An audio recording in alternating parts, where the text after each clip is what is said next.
Hello, guys. Ali is going to join us soon. He's having technical difficulties with electricity or something.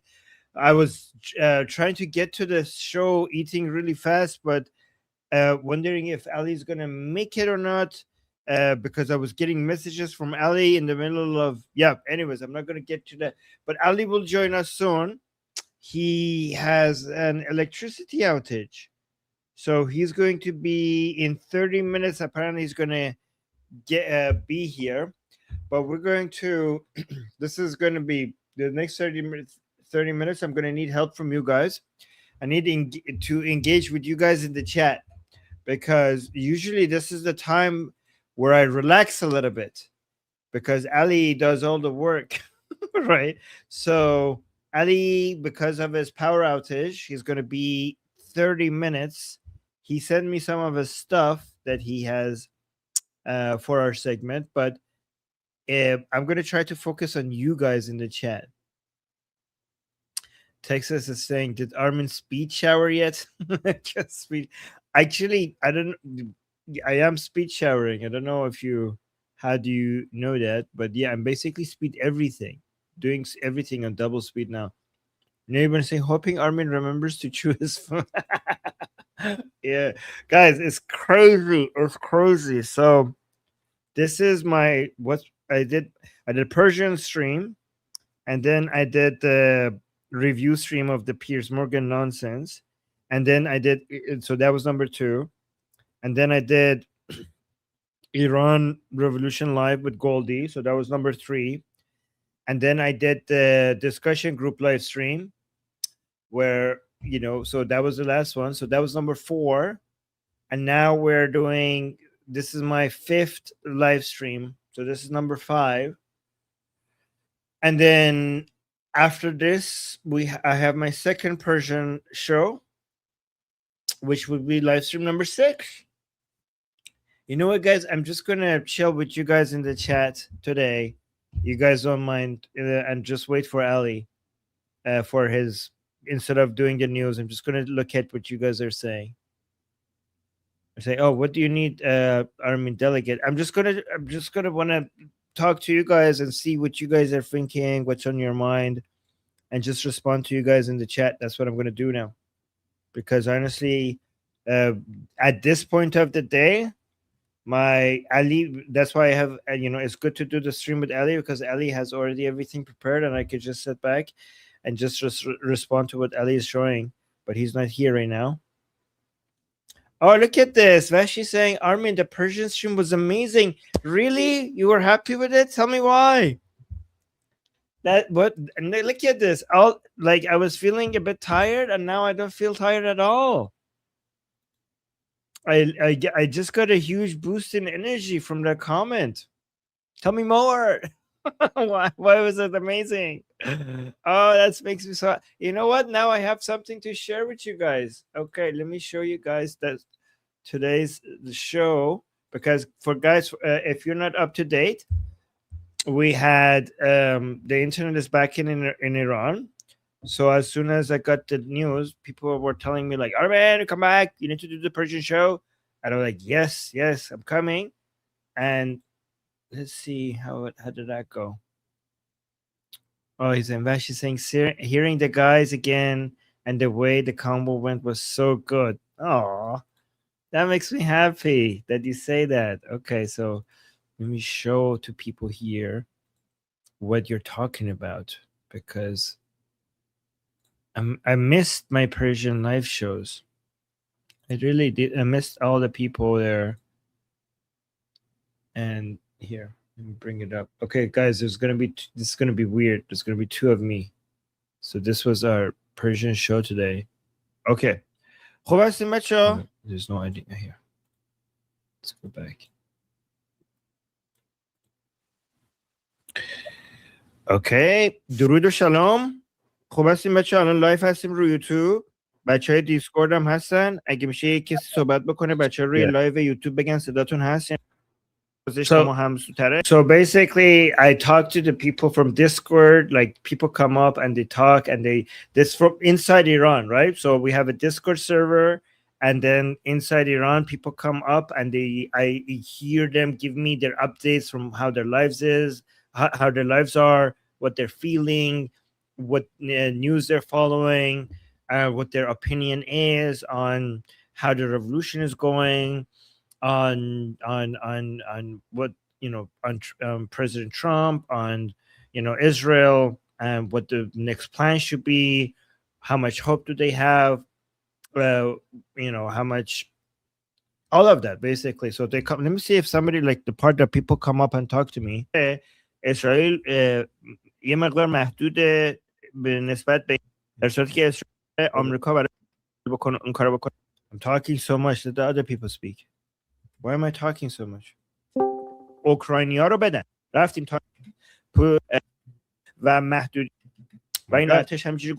Maybe I should talk less and listen more. Oh wait, let me show you this part because some of you guys showed up. Okay, so Remy from our English chat showed up and gave a super chat there to give a message to the Iranian people. And then here, look at this. Lior showed up on the Persian channel and she gave a super chat to give a message to the Iranian people. Okay. But yeah, so but most of the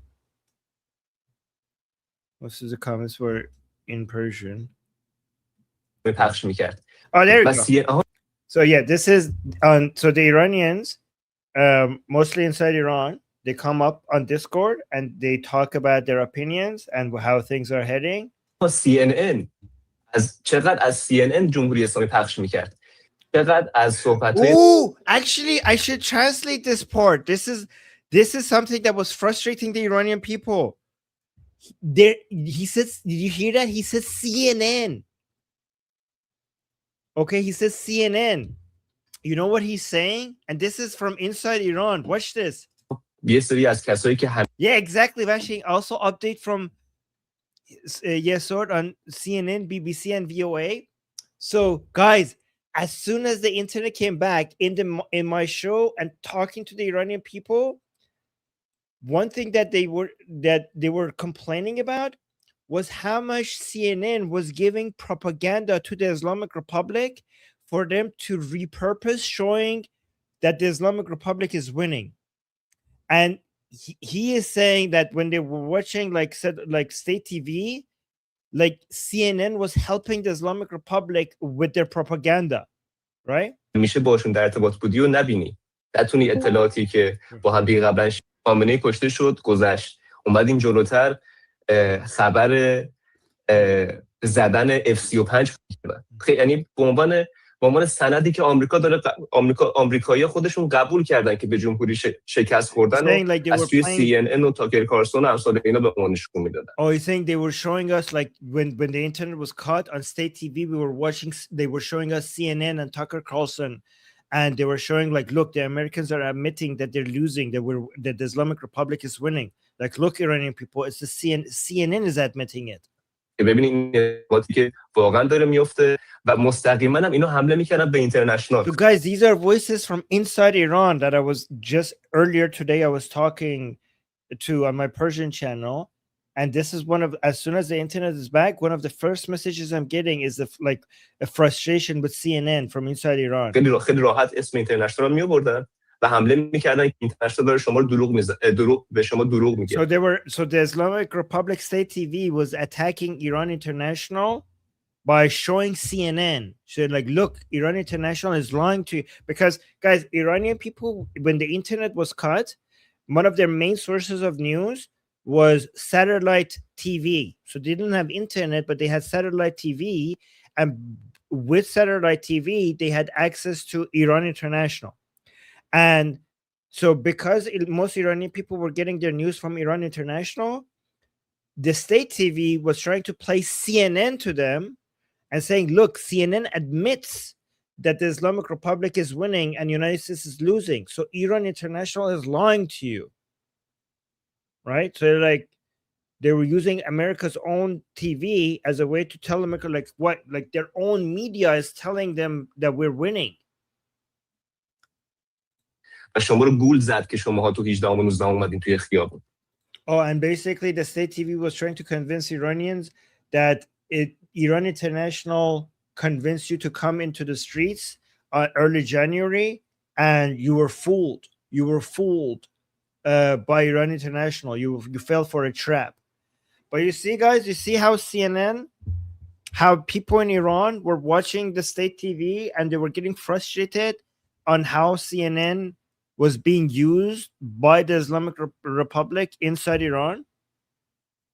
So this is a really good window for me to inside Iran. Like every time now that I have my Persian shows back, when I come and talk to you on the English show, I will come with like a not just one person's opinions or two person's opinion, because people come and into the Discord server, in the Persian Discord server, and they line up, right? So they put ones in the chat. So I don't listen to just to 1% or 2% or 3%. Every time I will be listening to many people from inside Iran, right? And that way, when I come and talk to you guys, I will now have a better understanding of what the opinions and the attitudes inside Iran is.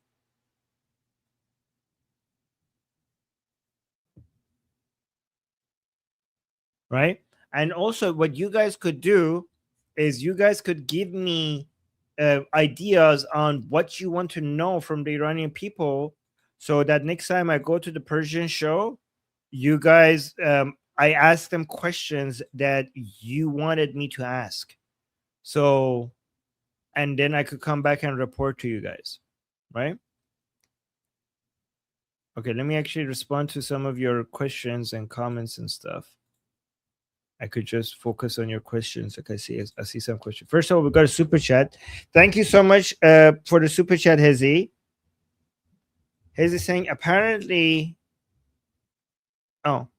firewall rules can be used to filter in only Iran connections in Conduit without using risky GitHub repos.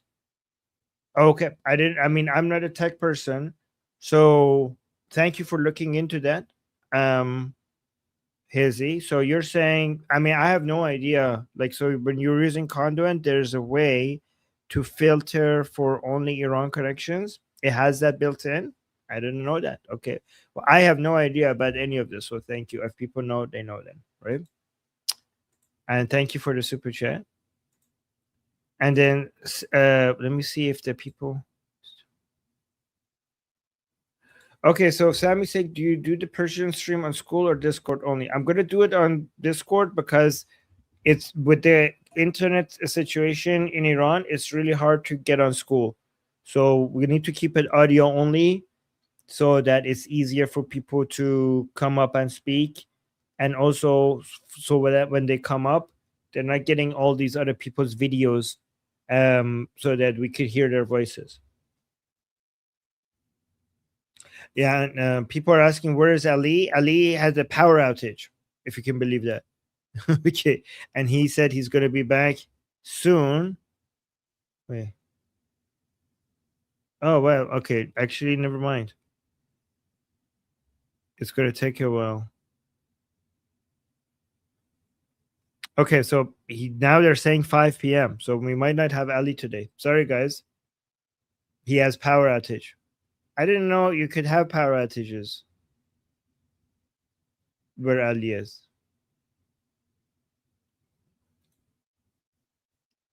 Okay, so let me keep answering questions. I'll just keep answering your questions today, okay? Today we're going to be chill and answer your questions, okay? And then let's go to the next question. Dominic is saying, are you able to gather any videos uploaded by them in Iran? I used to do that a lot. There are so many videos that went viral because we were the people, like our group was the reason behind them getting out. Like especially videos from inside Iran thanking President Trump or thanking Prime Minister Netanyahu. I started many campaigns that started that, and a lot of them went viral. We were responsible for also the first campaign of Iranians inside Iran on a wide scale, putting out videos out there, proving that they're in Iran, and thanking Prince Reza Pahlavi and saying that they support Prince Reza Pahlavi. We did the first campaign on that. It was the first mass viral videos that came out of Iran doing that. And that was in response to what's this? Haaretz article making the garbage claim that Iranian people do not support Prince Reza Pahlavi, and the support for him online is just bots. And we basically destroyed that claim with that campaign. But the reason why I can't do campaigns like that anymore is because I'm doing 10 hours of streaming every day, and every second of my day counts. Every single second of my day counts, so I'm not going to be able to do that, right? Oh yeah, see, Texas says like, dude, I remember that. Yeah, we did that. That was a big deal. That was a big deal when that happened.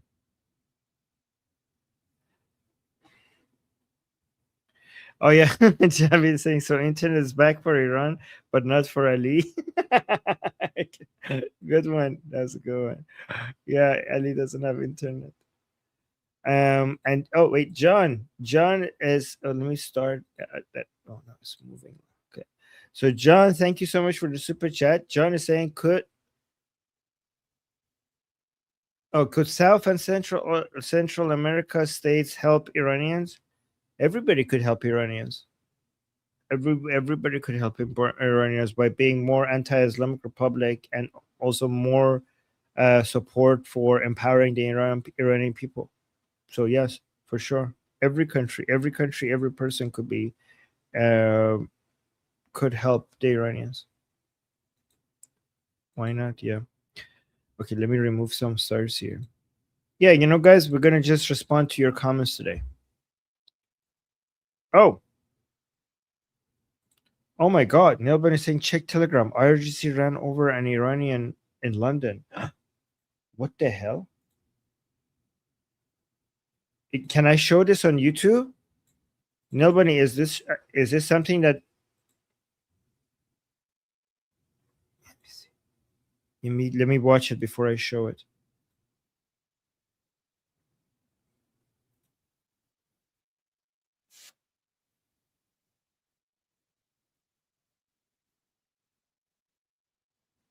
Wait.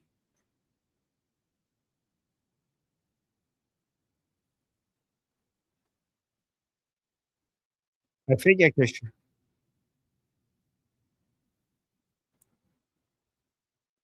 Okay, let me share this. Nobody, do you think I'll okay? Thank you, Nobody, for the super chat. Let me share this. Okay, so this is Niak. You guys know him, I think. Great guy. He's saying, breaking news: supporters of the Islamic Republic ran over Amir Hossein Torkan with 2 vehicles outside the Javid Naman Memorial Wall in Golders Green, London, the Golders Green, London, following clashes with opponents of the Islamic Republic before fleeing the scene. Amir Hossein was taken to a hospital. This story will be updated. So he has a picture here, but there's also a video. I don't. Yeah, let me just show it.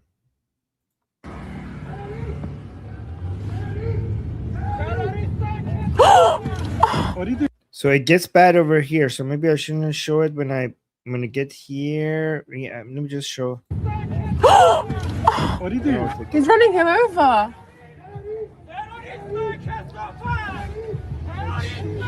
Oh my God! Oh my God! Oh my God! Oh my God! Oh my God! Oh my God!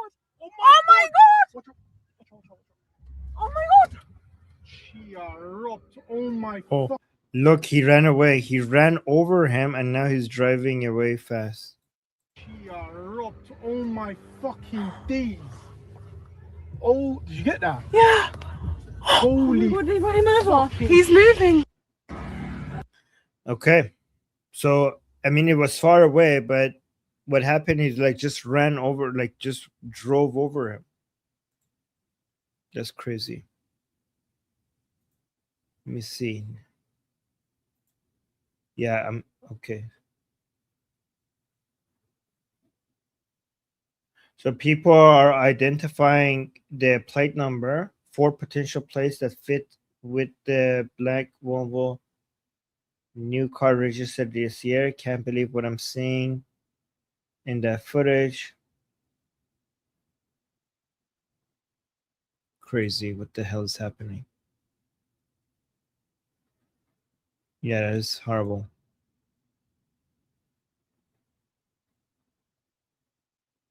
Oh, Shadi. Wait, how did I? Oh, Shadi, I'm gonna unmute you. I didn't know you have been sending me stuff all this time because you were muted on Telegram automatically. Okay, Shadi sent me another angle, but I don't know if I could show it. Let me see. Oh my god, oh my god, can I show this?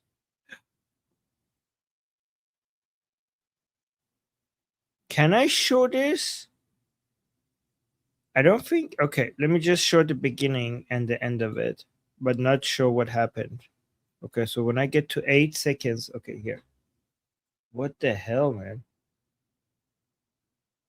Yes, yeah, someone is saying, did this just happen? Apparently, yeah. It's graphic? Okay.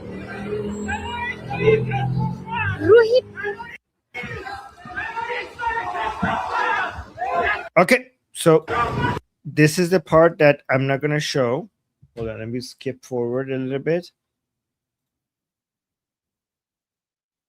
Okay, so now we're going to go back. So now this is the aftermath. So he was just ran over. That's the part that I didn't show. Okay, he was just ran over.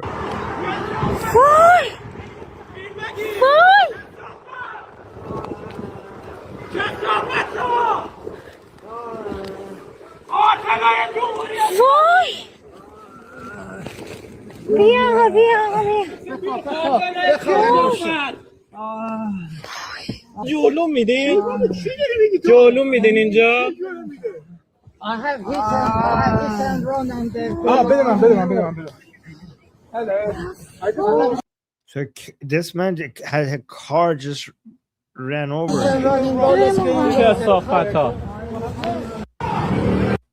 And under here it says زیر گرفتن بچهای پادشاهی توسط آخوند حکومتی در لندن.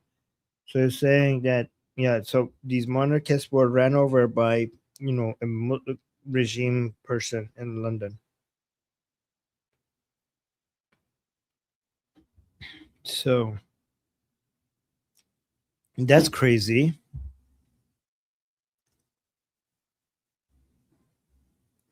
What the fuck? That was crazy. Let's see if I'm getting any other updates here. Nope. Wow. Let me see a few things here if I get any more updates on this topic. I don't know who this person is that did this.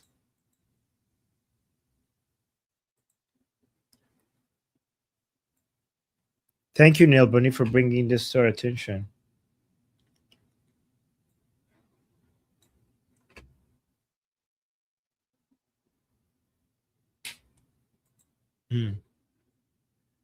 Okay. Let me bring up something else. Okay, first of all, thank you, Kevin. Thank you for gifting a membership to the people in the chat. Really appreciate that. Really appreciate the support. Also, let's get an update from NetBlocks on the internet situation in Iran.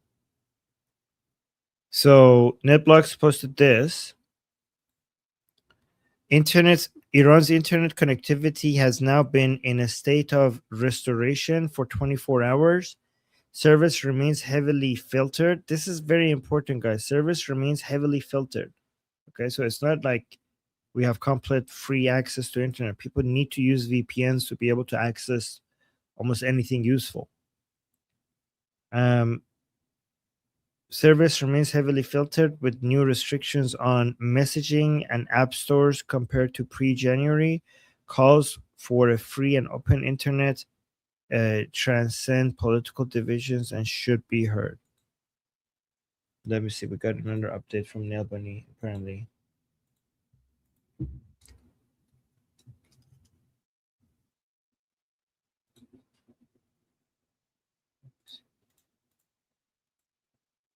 Let me see. Nail Bunny, Nail Bunny, Nail Bunny. What is this update from Nail Bunny? Oh my god, what is this? Is this real? What is this? How is this been verified? So reported explosion, guys. Reported explosion, fire, and targeted elimination inside Tehran at the Palm Charles 6th tower linked to the Islamic Republic. Is this? Whoa, this has just happened. Reported explosion, fire, and targeted elimination inside Tehran at the Palm Charles 6th tower linked to the Islamic Republic's army, linked to the Islamic Republic's army's cooperative foundation. Cooperative foundation. What the fuck? Oh, Nail Bunny. Yeah, Iran Watcher. Oh! Nail Bunny is saying Iran Watcher is a very good account. And I just checked. Apparently, Iran Watcher follows me. I didn't know that. Thank you. Thank you, Iran Watcher. Okay, so initial reports claim an explosion and fire broke out inside the building, with some sources alleging a targeted elimination operation rather than an accident. The tower is reportedly tied to institutions connected to the Islamic Republic's military establishment, adding to growing speculation about internal security breaches, infiltration, and escalating covert activity inside Iran. Let's see this.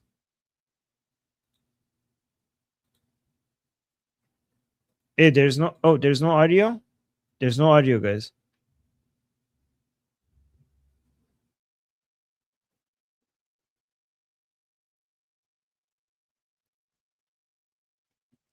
Holy. برج پامچال متعلق به بنیاد توان ارتش. اوه. ارتش. Guys, this is not IRGC. This is Artesh. This building doesn't belong to IRGC. This building belongs to Artesh.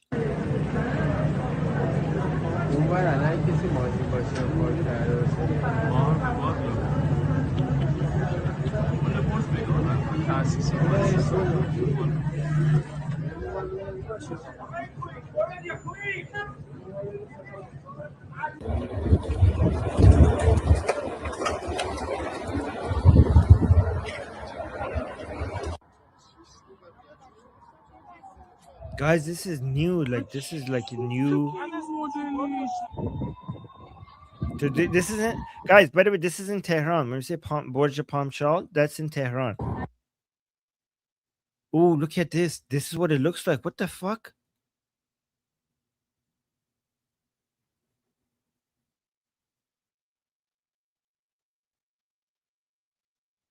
Oh my god. Well, let's watch. Okay, guys, for people who just came, this is like a huge new development. guys. Yeah. Okay, this is a big new development. Look at this. I'll read it again. Reported explosion. Wait, let me actually make sure. 1 second. Let me actually make sure. Let me make something.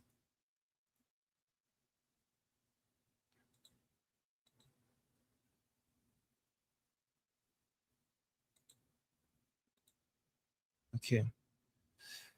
Okay, guys, for people who just joined us, report. This is a big deal. This is a new escalation. This is one of the most significant updates we have received for a while. Okay, so reported explosion, fire, and targeted elimination inside Tehran at the Pamchal 6 tower linked to the Islamic Republic's Army's cooperative foundation. So I think this is is this the English for Artesh?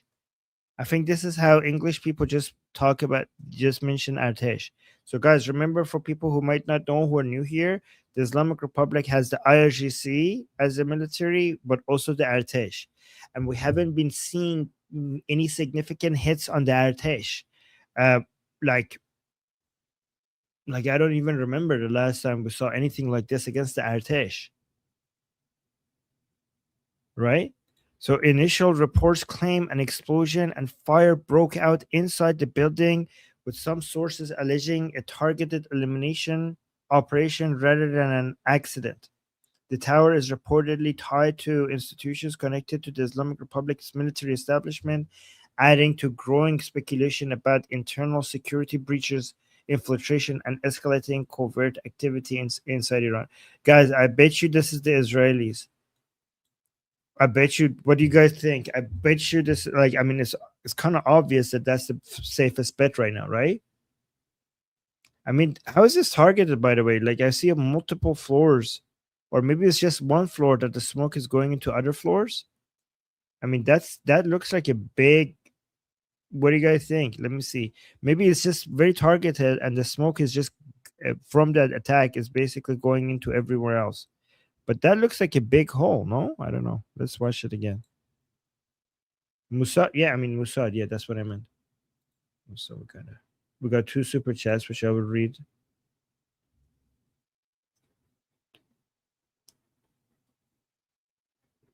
Defectors, you think it's defectors? Look at that.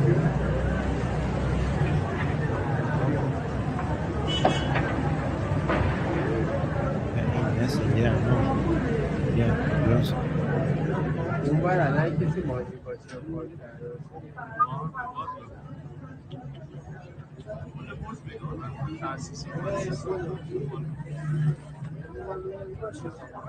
Wow. Some of you, IRGC hitting Artesh. I wish that would be the most ideal. That level of internal infighting.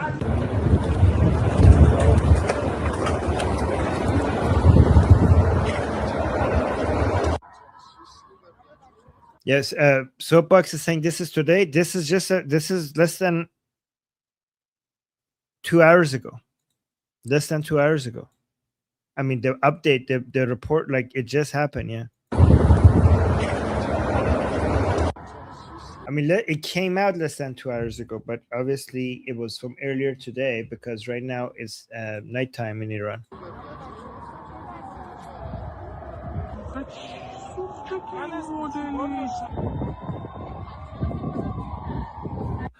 Let me see. Is anyone else reporting this?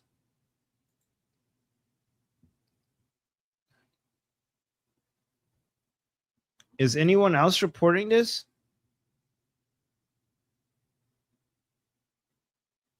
I just want to make sure.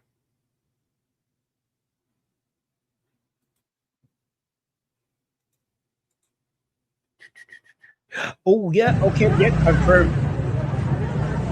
Look at this. Confirmed. Let's see. Iran International confirms it. There you go. A large fire broke out at a residential tower in Tehran's Chitgar district on Wednesday afternoon. Videos posted on social media showed Tehran Fire Department spokesperson said no casualties had been reported so far, while the causes of the fire and the extent of possible damage remained unclear. So remember, guys, Iran International needs to follow a higher standard. So where other places say something, Iran International needs more confirmation before, they say something. So that's why. But we know that look at this. But we know that this happened now. So look at this. Iran International is saying it's a residential tower. but those other accounts are saying that it's a residential tower owned by the Artesh.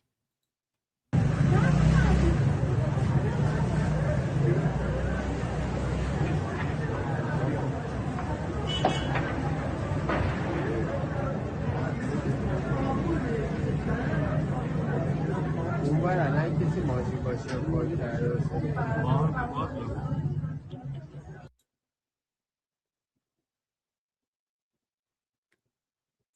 Interesting.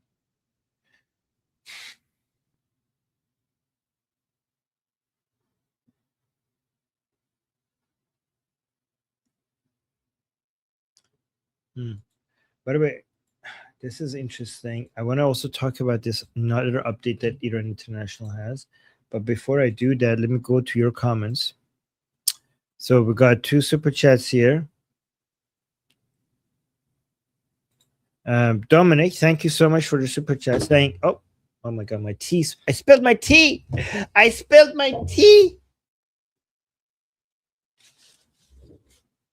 Clean up on aisle 6. Okay, there we go. Oh, all right, that's clean now. Okay. All right, so Dominic, thank you so much for the super chat. Dominic saying, you are doing awesome as usual. We are here for you and the Iranian people. Thank you, Armin and Ali, when he makes it. Yes, let's raise some funds for Ali to get a power bank, like a big power bank for when the power goes out. Ali, let me see. Let me ask Ali. Any updates? By the way, guys, sorry that Ali is not here. I know you guys partly come here for Ali as well. Mostly, I think, yeah. Mostly, yeah, because this is his segment. So sorry about that. Look, it's odd that the power went out exactly when he was supposed to do his show. Yeah. Okay, but it's okay. It happens. And thank you, Dominic, again. And then we have Hamid. Hamid saying, dude, are you doing crystal meth or something? Wait, LOL. Are you sleeping? How do you have so much energy? What the hell is going on with you, man? I'm doing something better, okay? I drink a lot of water. I exercise. I get enough sleep. And I eat well. I have a very, very good diet. Like, I have a crazy good diet. I would say that I have the world's best diet. I mean, not quite there, but I'm getting there.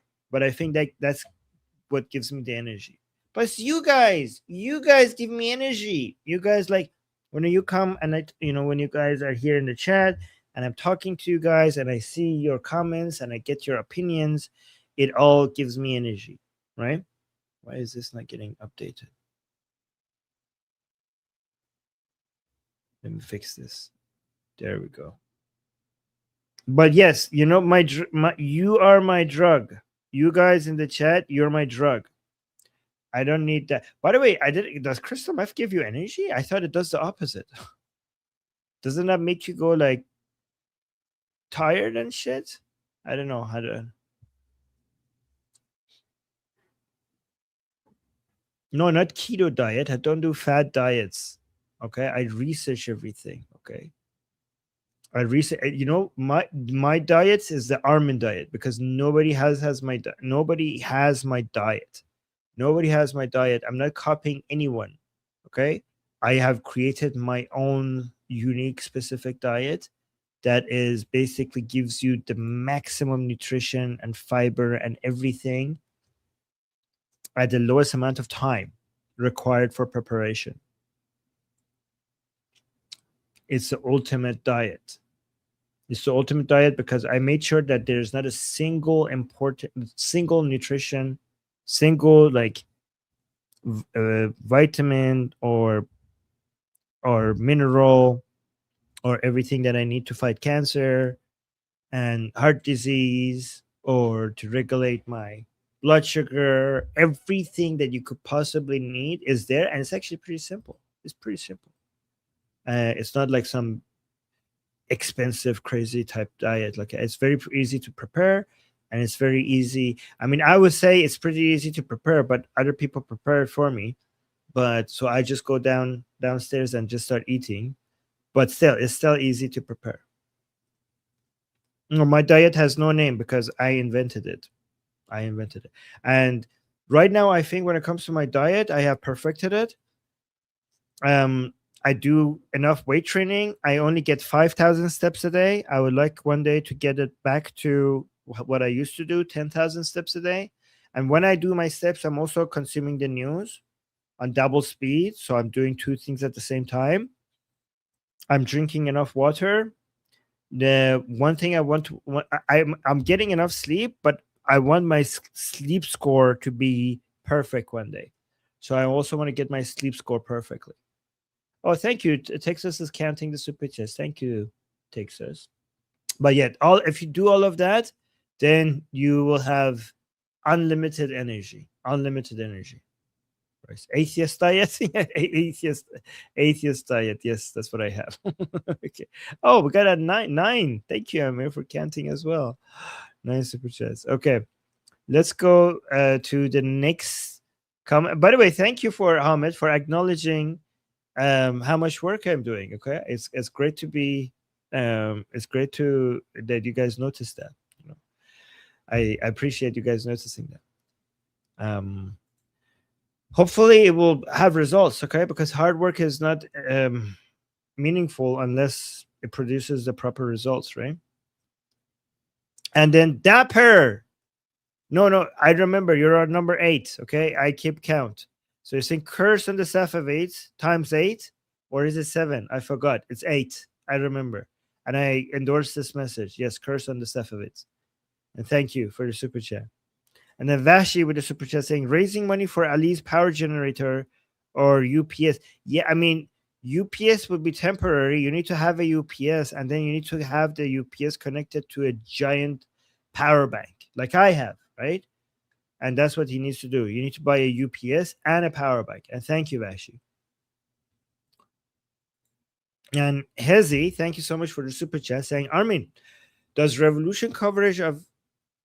Oh, no. Sorry, I read that wrong. Armin does revolution coverage of his nation. It's much stronger than drugs. Exactly. Perfect. Love it. Yes, that's all the drugs I need. And thank you, Hezi. And then we got another super chat. What number was that? I think that was 9, right? Oh, yeah, Amir saying that's 9. Oh, Amir counted his own super chat as 9. Thank you.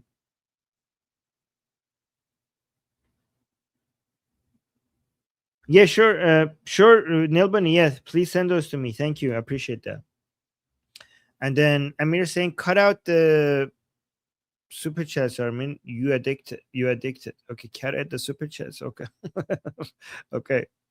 Thank you. Well, the super chats are keeping the channel alive, so I can't cut those out. But anyways, let's see what we have here. This is what I wanted to share with you guys regarding the internet in Iran. So Iran International is posting this.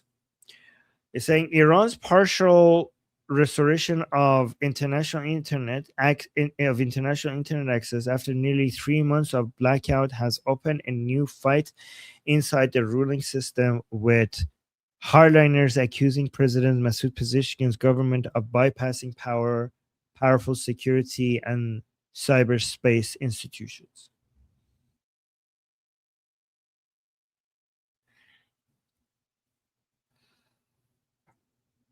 I don't. So you see this news right here? You see this news here? I have to do an entire segment on this. Oh my God, I'm doing so many live streams. I'm not going to have time to record this. So I'm going to tell you, maybe I should tell you guys now. And then what we could do is we could cut this segment because I don't have time to do my recording sessions because of the number of live streams I'm doing. I have to prepare my mind right now to be able to explain this to you guys, because you might not. This news is a lot more significant than people realize. And I don't think anybody has explained this the way I'm about to explain this to you. I bet you not a single person has explained what's happening to you about the situation with the internet and Pezeshkian's involvement with this the way I'm going to explain it to you. So I have to get into the proper, mindset right now to be able to get started in this. And guys, I see the super chat, so I'll get to those. But let me actually think about how I want to start this because I don't have time to do recordings. This part has to be cut, right? So editor, my dear editor, start from wherever I started explaining this, okay? But let's read this again. Iran's partial restoration of international internet access after nearly 3 months of blackout has opened a new fight inside the ruling system, with hardliners accusing President Masoud Pezeshkian's government of bypassing powerful security and cyberspace institutions. Let me tell you something already. Let me actually bring myself on screen. So the news is regarding the internet, what the news is that we're hearing, both from inside Iran, but also media from outside of Iran covering this. What the framing is that the internet is now, international internet access is back in Iran. And President Pezeshkian ordered the internet to be back on. And there is now an internal division and infighting, and hardliners are attacking President Masoud Pezeshkian for bringing the internet back, given that there are institutions responsible for cyberspace security that it is their responsibility and it's their decision what happens to the internet. So remember, guys, I've already told you that when Pezeshkian came out and ordered the internet to be put back on, I told you guys that Pezeshkian doesn't have the authority in Iran to bring the internet back on, right? I said that it's one of these three, or basically all of them together, who would decide whether the internet would be on or off inside Iran. The Office of the Supreme Leadership, the Supreme National Security Council, and what I know in Persian is called Shoraye Aliye Fazai Majazi, which I think will translate to the Supreme Council of Internet. So, yes, you did say that. Good. Thank you for remembering. So now, not only they're pretending that Pezeshkian ordered for the internet to be turned back on, they also have the so-called hardliners attacking him for why the internet is back on. You bypass these other institutions, okay? And it was not your decision. And I'm going to tell you, this part is still not the part that you guys are going to be like, ooh, because the people who watch me, they already know this. I'm going to tell you that this fighting against Pezeshkian has been engineered. This is not an organic attack on Pezeshkian. This is an engineered attack on Pezeshkian. I showed you a video recently of a member of parliament, Ghassan Farian, attacking Pezeshkian, calling and basically saying him and Arakchi are working with the Zionists, trying to get Mojtaba Khamenei killed. They're accused. So this is, guys, everything I'm about to say, let me know if you don't understand, because this internet coming back goes so much deeper, and it reveals a lot of information regarding how the Islamic Republic operates. And what the internet coming back also reveals the strategy that the Islamic Republic has when it comes to negotiating the deal with President Trump.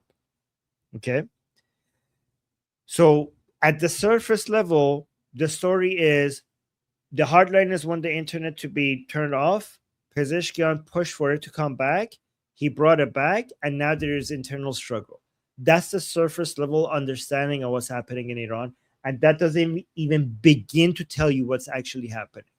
Let's rewind the tape a little bit and go back to the years of accusations against the so-called reformers of them being Zionist agents inside Iran, Nufuzi, as they call them, right? And then let's go back. Let's go to right after the protest, the uprising in early January, and the massacre that came after. The accusation was that Pezeshkian and other so-called reformers like Zarif, Rouhani, and Araghchi, they signaled to the Americans and Israelis that they could create the conditions for them to kill Ali Khamenei. And the idea is that Pezeshkian on purpose destroyed the economy so that there would be an uprising, so that uprising will create the grounds for an excuse for the Americans and Israelis to come and kill Ali Khamenei. And then the new accusation by a member of parliament, which was more importantly than that person himself, this video was posted by IRGC, which means that it goes way above a member of parliament. This is an IRGC accusation against Pezeshkian, President Pezeshkian, is that President Pezeshkian is now trying to do the same thing again by ruining the economy inside Iran, so there would be another uprising. So now the Americans and Israelis could kill Mojtaba Khamenei. This is not new. I've already explained this to you guys, but I'm gonna connect it to the internet situation, right? And then we go to one level even deeper. This goes so deep. Right? So how does that relate to the internet now being back in Iran and the apparent fighting between the hardliners and the Pezeshkian's government with regards to the internet, right? So I believe that the accusation is going to be that the reason why President Pezeshkian has turned the internet back on is so that he could help with the uprising happening. So he's not just relying on fucking up the economy so that an uprising could happen, so to create the conditions for the Americans and Israelis to come and kill Mojtaba. He knows that by the internet being shut down, the accusation is that he knows that with the internet being shut down, that would not be possible. The uprising needs, for the Zionists and the Americans to be able to communicate with the infiltrators among the people. So the internet needs to be back on for the networks of these agents to work with each other to create the conditions for an uprising. And President Pezeshkian is not only ruining the economy, but also wants the internet back on to be able to have an uprising, right? So because if you look at the early January uprising, we had the bad economic conditions, but we also had the internet. So he wants to recreate that situation and so that the uprising could happen. Again, these are all obviously bullshit accusations against President Pezeshkian. President Pezeshkian is a good little puppet that does exactly what he's told, and he supports the Islamic Republic, right? But here's an interesting part. Okay, so now let's go. So now you understand how the internet relates to all of these accusations, right? But let's go one layer deeper. So that's interesting because you're saying Funson in the chat saying paranoia basically or blame shifting. Neither. All of this that I'm saying, these accusations against Pezeshkian, they sound retarded, right? To you guys. Like, you're like, oh my God, these fucking idiots. Like Pezeshkian being a Jew, like Zionist spy, Jewish spy, as they say, like they like to accuse each other of. Like, are you fucking kidding me? These people have lost their mind, right? Does it sound retarded to you guys? Oh, thank you. People are saying excellent content. Oh, Texas saying Professor Armin has manifested. Yeah. See, exactly. Goober is saying yes. LOL. Yeah. It sounds retarded, right? Does it sound retarded? Yes? No? No? I mean, it does sound retarded. Okay. This kind of accusation. But I'm here to tell you guys it's actually fucking genius. It does sound retarded, but it's meant to sound retarded. The people behind engineering this accusations against Pezeshkian, they know exactly what they're doing, and it's a very well crafted plan. Like, it's genius, and I'll tell you what it is. Okay. And understanding this makes you understand the Islamic Republic in a way that I tell you, even some of the most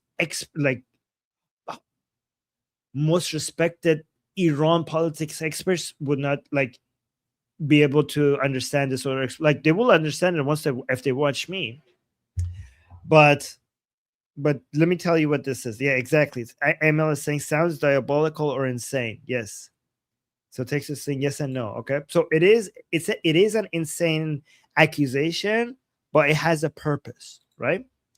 So the people who engineered this condition and made this accusation, they are creating these accusations for a retarded group of people who are the pro-regime Iranians, but they themselves are not retarded.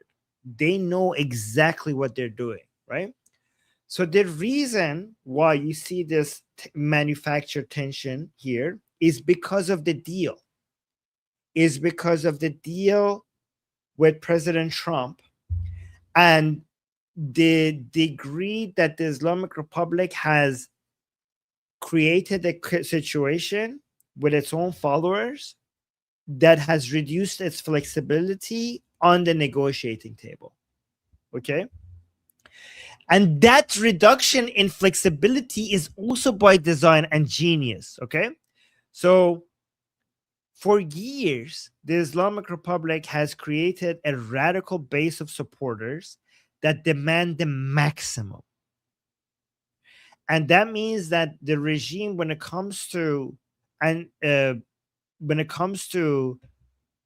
dealing with the Americans, given that this base has maximum radical demands, its hands are tied regarding what it can offer to the Americans, because anything short of what these crazy people want will mean that they will lose their legitimacy among their followers. So this looks like a bug. It does. The reason why it looks like a bug, because that means that the regime cannot make decisions that it wants to, right? Because they're basically, the only remaining Iranian people who support them, if they lose legitimacy among them, then they're fucked. That would be the end of the regime. But let me tell you why this lack of flexibility could also be a feature.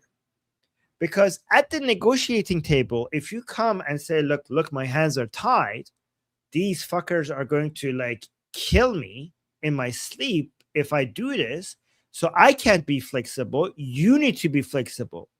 You having a radical base of support that is not flexible helps you at the negotiating table if you can convince the other side that I'm not even able to give you the things that you want.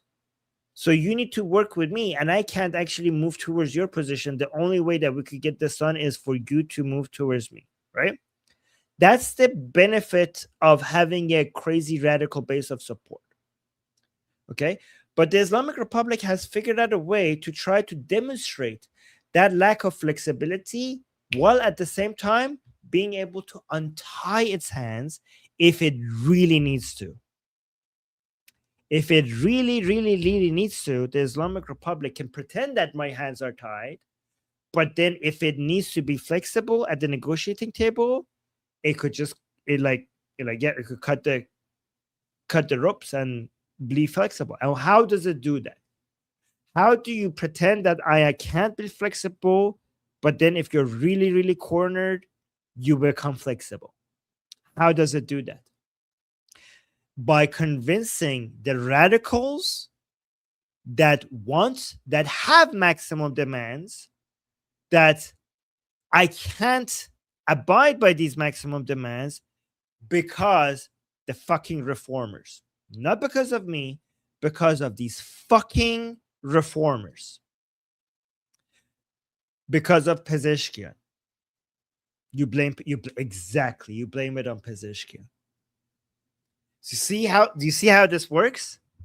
So if by creating a condition, so the regime supporters are right now very, very angry with the government. Like, why are we negotiating with the Americans? Let's go fuck these people up. Like, what is happening here? So the IRGC and the Beit Rahbari, which is basically the institution of the supreme leadership, as a way to keep their hands clean, even though it's them who are making all the decisions, every time they need to make a decision that would be unpopular among their base, they have Pezeshkian to be as a scapegoat to basically take all the blame. So creating this this atmosphere where Pezeshkian is portrayed as an agent of Zionists and the Americans, that means that it's him that is doing all of this. Like, that's not Mujtaba, not Vahidi, it's Pezeshkian. But here's a question: why, if it is so obvious, so here's the question: if it is so obvious to the regime people, pro-regime people in the streets, that Pezeshkian is an agent of Israel, then what would you do if you're a regime supporter? Wouldn't you be like, well, why the fuck are we not arresting this motherfucker and executing him? Like, if we could all see that Pezeshkian is an agent of Zionist, then why is he just walking around freely? How do you deal with that myth? So far, as a regime, you managed to create a condition where you could pretend, like, signal to the Americans that I'm flexible. But if the Americans really, really corner you, you also have a way out to do the things that you need to do to be a bit more flexible without getting the blame. But then the only problem here is then the pro-regime people would be like, IRGC, go kill this motherfucker. There's a Zionist agent inside Iran. Like, why are you fighting against the Israeli agents out there, but not right here? 1 second, Ali. Ali is here, but let me finish this, Ali. I'll finish this because I'm doing a segment, okay? Ali is back, okay, but let me finish this because this is my recording of this. And okay, so Sarah is saying, why aren't they killing Pezeshkian? Because he's such a useful scapegoat. He's such a perfect scapegoat. He's so useful. Why would they kill him? But they wouldn't want to kill him. But how do they convince the pro-regime peoples that they're not going to kill him? This is where you say, because, and I kid you not, because we're a democracy. Because he was voted by the people. And we respect the will of the people, even if the people are retarded and they vote in and a Zionist agent. Our hands are tied. It's not us who made the mistake, it's the people who voted in the wrong person, right? Pezeshkian was voted by the people, and we are a people's, our government is for the people. So even though this motherfucker is a Zionist agent, we would not go against the will of the people. So this is the utility of having a fake democracy, having an election that is completely engineered by the Islamic Republic, with the results being predetermined even before a single vote has been casted. By having this fake democracy, you would convince the pro-regime people that the problem is these other fuckers who go vote for a reformist president. And now, so you have already managed to switch the blame on why the internet is back on, why we're doing a deal, why are we talking to the Americans, why the economy is shit. You have already managed to shift all the blame of that to Pezeshkian. But what would you do with the blame of not arresting or executing Pezeshkian? You would shift that blame to the people who voted for Pezeshkian. Don't be angry with us. That's what the people voted. See that? You see that? Isn't that? That's evil. That is evil, but it's genius evil. That's genius. You see how all of this operates? Did you guys understand that? Let me know if you understood that, because this is all, look how detailed all of this plan is. And this is how it has been working for many, many years. Yeah, see, people saying that's genius. Exactly. Now you understand it. So it's not the regime that is retarded. It's the base support of the regime is retarded. And the Islamic Republic is using that to taking full advantage of that. Right? Let me see if you guys, that was amazing. Okay, so that was amazing, Armin. Okay. Guys, now every single one of you who understood this has a much better understanding of the Islamic Republic than even the best experts on this topic, because of what we just went through. Yes, and next level shit. Okay, that's good. Yeah, exactly. Nelban is saying the Ayatollahs have never been dumb. Yep, they just know how to use dumb people. Oh, Texas saying, Armin, I have a Trump clip that goes with this. Okay, send it to my Telegram at the Armin Navabi. Okay, but let's bring. Okay, so without further ado, let's bring up Ali. Ali's here. There you go. Hello. Hello. Okay. Yeah. You're So free. we Yes. traded. I traded my power, traded my electricity and my Wi-Fi for the electricity of the people of Iran. Oh, I'm back, Yes, and we have some news. Guess what, Armin? Yes. What? Guess what's going on here? Something that happened a few days ago is happening again. What?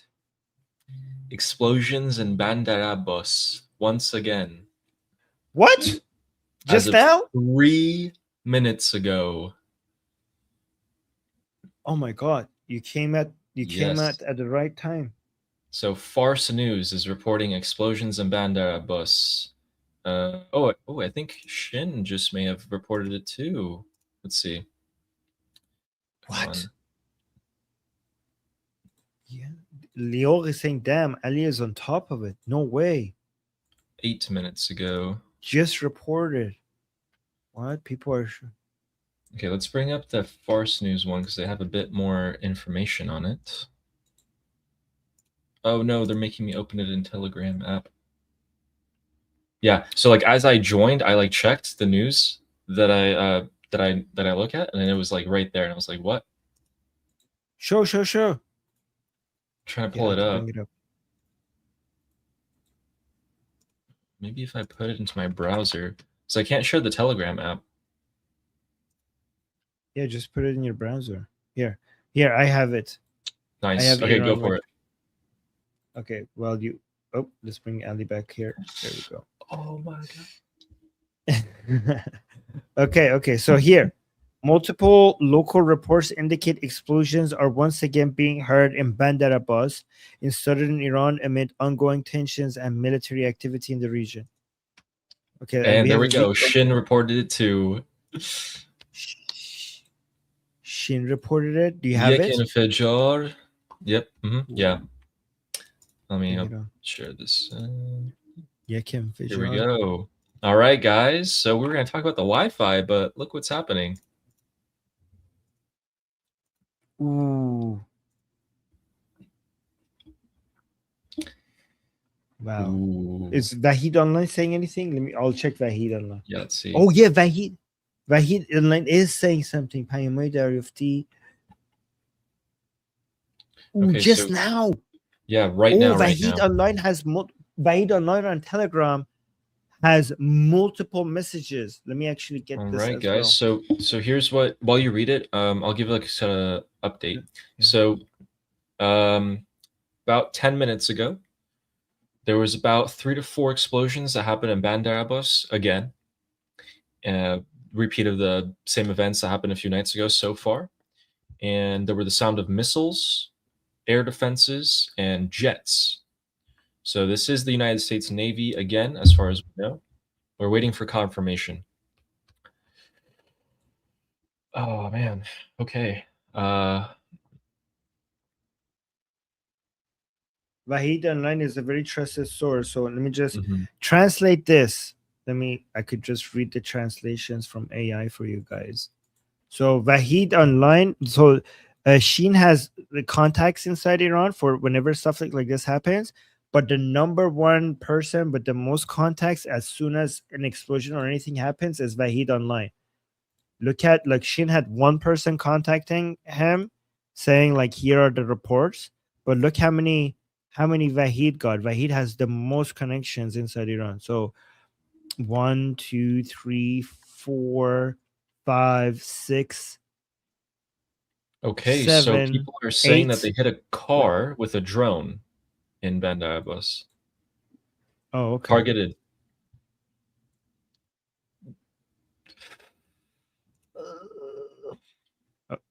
You want me to translate this? Oh, yes, please. Okay, so here are all the messages that Vahid has received.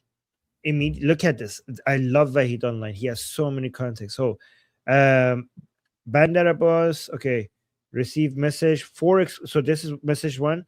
4 explosion sounds came one after another just now. That was number 1. And then the second message said, greetings Vahid. Just now, 3 explosion sounds were heard in Bandar Abbas at 1:33 a.m. Oh, the first message also said 1:33 a.m. Bandar Abbas. Then we have another one saying, bro, explosion sounds again east of Bandar Abbas right now, 3 in a row at 1:43 a.m. And then the next message says, hello Vahid, 1:33 a.m. Just now in Bandar Abbas, the sound of 3 explosions was heard towards Behesht Bandar, which is a neighborhood in Iran, in Bandar Abbas. It's probably the airport runway again, like last time. Oh, interesting. Because guys, last time we figured out that was the airport runway, and the Americans bombed their airport runway every time they want to make sure that the Islamic Republic can't fly any planes out of their airport. And then we have another message saying Bandar Abbas 1:30 a.m. on the 7th of Khordad. So basically, just now, the sound of a fighter jet, and then 3 explosion sounds were heard. So most people are saying 3 explosions. Next message says 3 explosions in Bandar Abbas. And then basically, okay, so basically the rest of the messages keep saying the same thing. 3 explosions, Bandar Abbas, 3 explosions, 3 massive explosions. So yeah, basically keeps going with the same. All of these messages are basically that. All right, what do you have, Ali? All right, yeah, that's it. Some people are saying that it was they hit a car, so that's some sort of targeted assassination. And here's the best part: is that every time we go live, there's explosions in Bandar Abbas. So we keep doing this all the time, every day, and eventually we go back to the full-on strikes. Wow. Wait, let me see if my crazy intelligence dashboard it has that. Okay, see. While you're checking on that, I'm going to update people. Okay, update people. Guys, there was also a seemingly like targeted assassination that happened in Tehran. There was a gas leak that happened about like 12 hours ago, so there was some sort of explosion there. And that's all the details we got on that. Additionally, there was a residence building that got caught on fire. And that building is linked to IRGC people who live in it. So it seems like perhaps some people are losing their patience, or perhaps now that the Wi-Fi is back, people want to be more visible. But we're not sure on those. So we just know that those two things have happened today. We don't know if they're connected or who did them.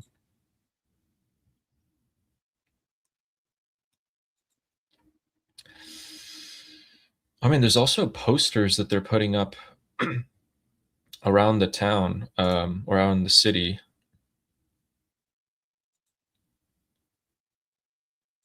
Really? Okay, show. Yeah, let me show you. Look at this. This is interesting. Yeah, let's see. Thermal anomaly next to Bandar Abbas, saying possible strike site. This thermal hotspot is within 50 kilometers of the reported air defense at Bandar Abbas. Cross-referencing satellite thermal data with OSINT reports suggest this fire may be the result of military action. Yeah, I mean, definitely.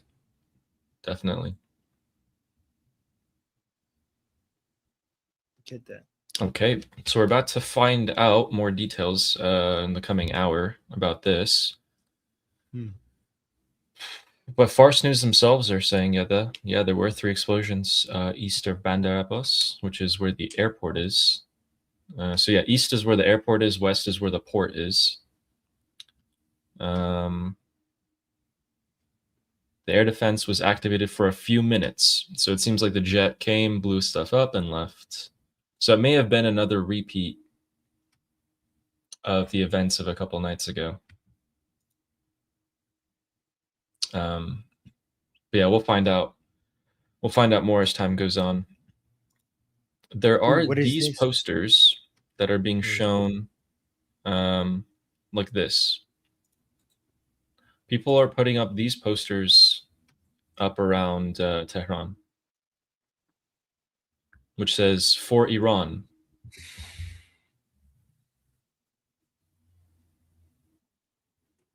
I don't trust it. Yeah, I don't know. I Now don't that the trust Wi-Fi's it at back. all. So Yeah, it this is says Baraye Iran at the so under the logo it says for Iran, and then under it says Ettehad Mubaraza Azadi, which means unity, fight, freedom. Yeah, in my opinion, they should be saying Javid Shah or something like that. And now that the Wi-Fi is back up, it's the perfect opportunity for the regime to be putting up posters like this so that people, the regime supporters, band against them, against this. This looks some MEK shit, by the way. Yeah, I don't like the look of it. Oh, there go. Look at this. Like, as soon as I said that, MEK people like fine stars are saying MEK shit. Like, doesn't this like reek of MEK shit in your mind? I know it's definitely not pro-Pahlavi because they would have said Javid Shah. Yeah. And anything that has no Pahlavi in it, we do not trust. Yeah. The whole point of Pahlavi is to filter for basically anything that we can be sure of. Like that's one of the, well, not the whole point, but one of the main utilities of the Pahlavi brand is that it cleans out, it filters out garbage, right? Mm-hmm. Yeah. Al Jazeera reported that a fire broke out in the Imam Khomeini International Airport in a administrative building, which was about 9 hours ago. But once again, Ali, before you move on, I think Texas has a really good point. Okay. Yeah. What's the black fist is obviously associated in people's minds to leftist Marxist shit. Okay. And even if you aren't trying to be Marxist, you must know that that's what people think when they see those black hands, those black fist hands, right? So why would you include them if you want to make sure that you're not, you separate yourself from them? So obviously. Yeah. Okay. Yeah. Oh, look so, at that. There's videos of it. Yeah. Don't be fooled, guys. if remember again, reminder, if it doesn't say Javid Shah, if it doesn't say Pahlavi, particularly if it has red and black in it, maybe let's be a little skeptical. I think this is actually the regime. I think this is the MEK pretending to be Marxist. I think this is controlled opposition. I think this is the regime trying to help out the MEK as a way to divide the opposition. Yeah, I agree with that completely. Because I think this is the regime trying to help the MEK to move away for more people to think like maybe MEK is a proper opposition, because the Islamic Republic likes the MEK as the opposition rather than Pahlavi. Okay, so I wouldn't be surprised if the Islamic Republic is going back to promoting the MEK as their enemy. Like, you want to fight us, use the MEK, right? Because there's no other controlled opposition that works. So the Islamic Republic has experimented with so much controlled opposition, and the Iranian people are too smart to buy it, right? But the best controlled opposition is actually a real opposition that would never be successful, because every controlled fake opposition, the Iranian people are too smart to fall for it. So I think the Islamic Republic is calculating, why don't we go with a real opposition that maybe some Iranians would want to give it another chance if they are tired of Pahlavi. But it's okay because it's an opposition that will never succeed anyways, right? Because how did they manage to hang these posters? These are big posters. You know what I mean? Why are they taken down? Yeah, exactly. I think this is engineered by the regime. And also, actually, Sarah has a good point. Guys, this is this is a weird thing that people need to understand. There is now people within Iran who, to be anti-Pahlavi, they say we're for Iran. So this is something that foreign, non-Iranians need to understand, okay? Because you might think that somebody who says for Iran, right? You're like, that's good, like for Iran, right? For Iran. But there is this movement to say that, why are you for Pahlavi? We're not for a specific person. We're for Iran. So they're saying there's a fake opposition against Pahlavi who are trying to use the word for Iran to attack the pro-Pahlavi people, to say, you guys are for Pahlavi, we are for Iran. So be careful, wherever you see for Iran, it's actually, co-opting Iran again. Basically they're trying to attack the pro-Pahlavi people as not being for Iran. So keep that in mind.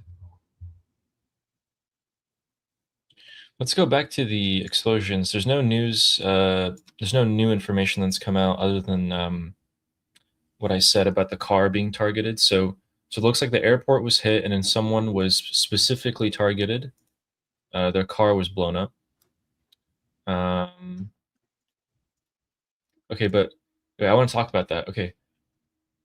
Remember when I went into the regime's Telegram channel, like their supporters, and I found those comments about them getting angry?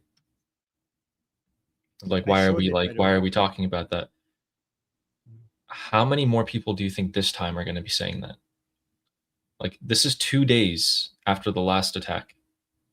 The last one happened on May 25th. This is May 27th. Someone's going to be targeted. So someone's targeted by this time. Regardless of whatever happens, some explosions happen. So the United States has hit the regime again. Let's see. What would the regime say now? Do you think this would build pressure? The regime would be like, these fucking Zionist agents are not letting us do what we want to do.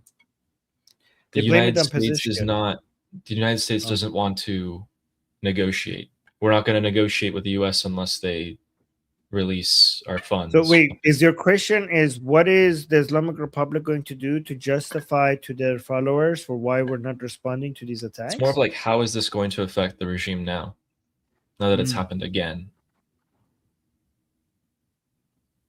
Right. It's going to make it difficult to explain to their supporters why, after these explosions, they're still not starting military operations against the Americans and Israelis. That's what it's going to do. So we have another love tap by President Trump. You know, all it takes, Armin, is just for the regime, like a commander or something, to just start launching missiles and drones again. Just one guy. Yeah.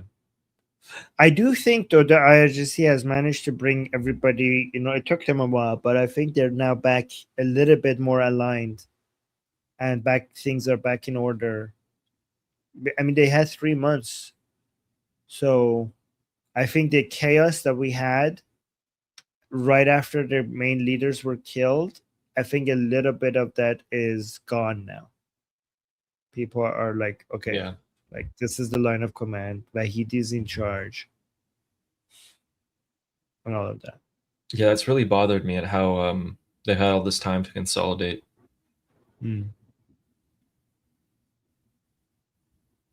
You know, Channel 12 of Israeli news was reporting that if an agreement is reached between the United States and the Islamic Republic, then the US would start moving its planes out of Israel and into European bases.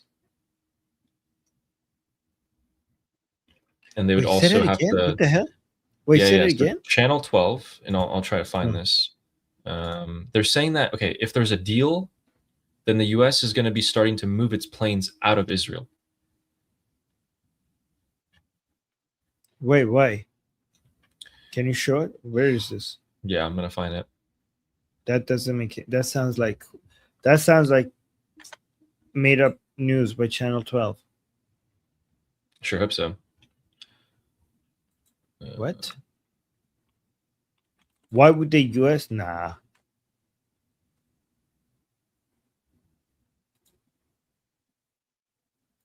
I'm gonna read some super chats while you bring Yeah, that go up. for it. Okay.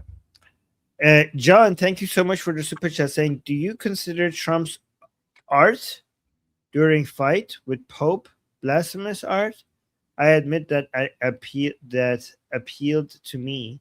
By the way, many coastal US folks are ex-Catholic like Susie and myself. Oh, you mean the AI art that he posted of him being Jesus? I mean, as an atheist, I don't know if I'm the best authority to decide whether that's depends on. Okay, I guess Here's what I know from blasphemy based on years of offending religious people. Whether or not something is blasphemous depends on the religious person. And a religious person can decide individually whether this is blasphemous or not based on how offended they get, right? So it really depends on who the audience is. Yeah. So basically both yes and no. What do you guys think? Christians in the chat, was President Trump posting a meme of himself as Jesus blasphemous? And then the next super chat by Christian saying, you good? Oh, me? I'm okay. In Norway, the Supreme Court has opened for using prison to punish hate speech. Are you kidding me? Punish hate speech before you are convicted of it. What the fuck? Even open to removing paragraph 100 of the Constitution to achieve it. And Nur Pahlavi is visiting Oslo. Yes, I heard about that. That's amazing. We should cover that. Ali, Nur Pahlavi is visiting Oslo and she's going to be speaking there. So let's keep an eye on that. Thank you Yeah. for the reminder. All right, so I managed to find the article. Okay, so this is Channel 12 in Israel, guys. So this isn't like, President Donald Trump is reporting it. But they're saying that if a deal is reached, then the United States Air Force tankers, the refueling tankers, are going to move to Europe out of Israel within 72 hours. And then if the fighting with the Islamic Republic resumes, the tankers would come back.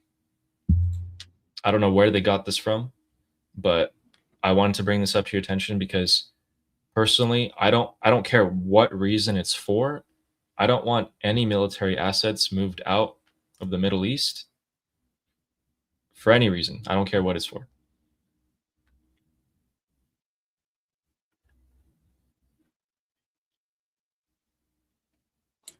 I don't. The American aircraft fleet will evacuate to bases in Europe.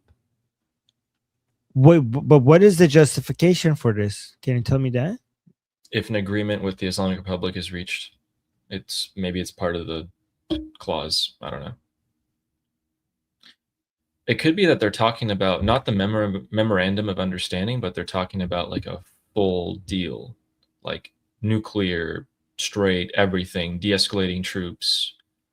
So if I don't appreciate this article because if they're trying to like, get way ahead of themselves, this is doing way more harm than good.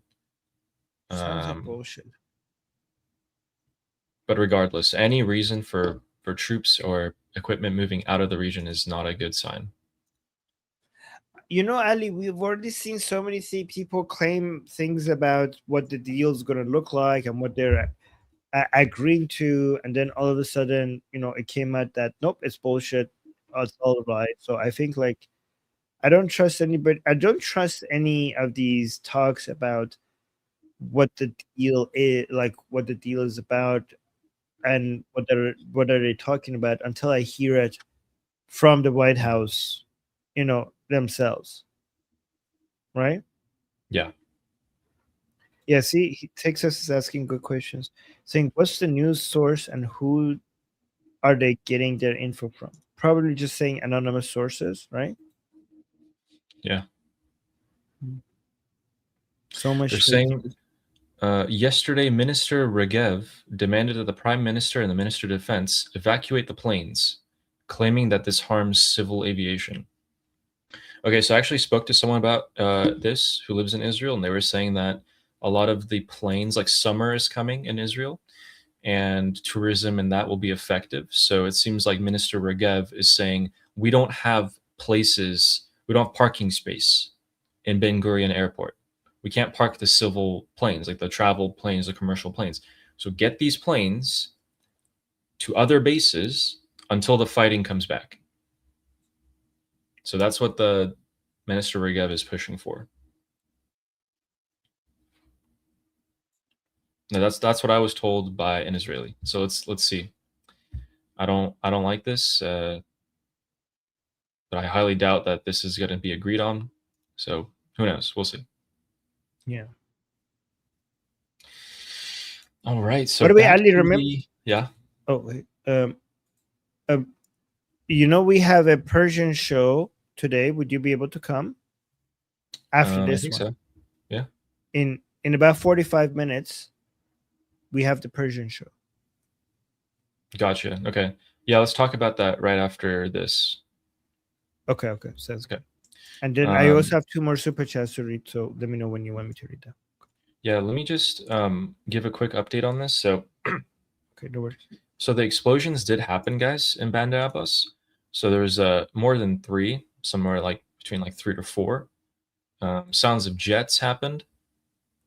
Looks like the state media from the Islamic Republic is trying to claim that they fired upon the enemy and the enemy had to retreat. But the most important part is that a vehicle was targeted in a suspected drone strike while it was driving on Khadija Fars Boulevard. So it looks like security forces have sealed off that area. I don't know who was in that car that justified a defensive operation like this. But if it turns out to be someone important, then that would be a huge provocation to the Islamic Republic. We're looking at an escalation there.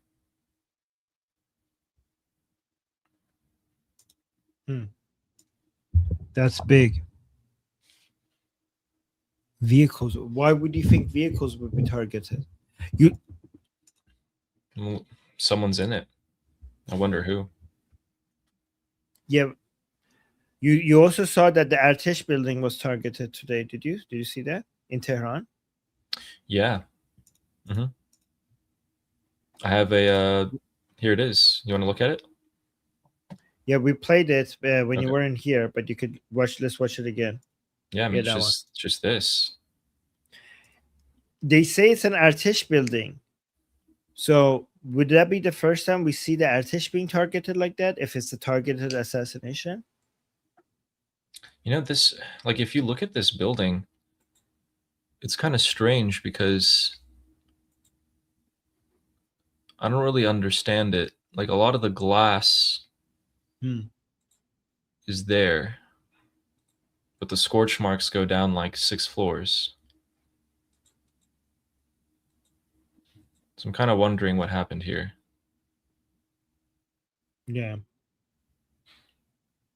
I couldn't make sense of it either when I was looking at it. Some strange stuff is happening. Yeah, it has been confirmed that this building, this has happened to this building, but we don't know who the target was and who might have died. Yeah. A lot of crazy stuff is happening, right? At the same Yeah. time. Now that the internet's out, you Fine. know, like,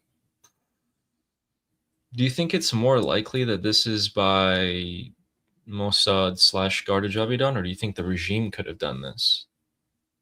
Yeah, people were speculating, is this IRGC versus Artish attack? I mean, that would be wild if this is true, but I mean, the safest bet is Israel taking out regime officials. I'm not saying that's what's happened, but that would be the safest bet. Mm-hmm. It could be. Mythic means, could you let me know where you got that info from? But Mythic is saying Brigadier General Ali Azmai, the newly appointed commander of the IRGC Navy, may have been targeted and possibly eliminated during the Bandar Abbas strikes. That's like the third IRGC Navy commander taken out before he even like gets to hold his job for a bit. But yeah, I wonder where that's from. Iran Watcher. Okay, let's see. All right, here it is. Share this. Let's see what this says. Okay, this is early speculation, so let's see what happens. This guy was the Ooh. newly appointed IRGC Navy. Why does this look like AI? Because the background has been blurred and there's a white line around his body for some reason. It does look like AI. Just another defensive operation by the United States of America. And Wait, yeah, what was his? Who did he replace? What's his name again? The commander of the IRGC Navy. Navy. Let me see. Newly appointed commander of the IRGC Navy. I think they assassinated the first one right before the war started, and the second one while the war started, and now the third one while we're in a ceasefire. Yeah, remember, guys. IRGC's Navy headquarters is in Bandar Abbas. So when it comes to IRGC headquarters, every single IRGC headquarters is in Tehran, but except the Navy headquarters, which is in Bandar Abbas, right next to the Strait of Hormuz. Okay, so maybe it's not this person. Multiple people are saying Tang Siri. Tang Sri is dead. We just killed him recently. Okay.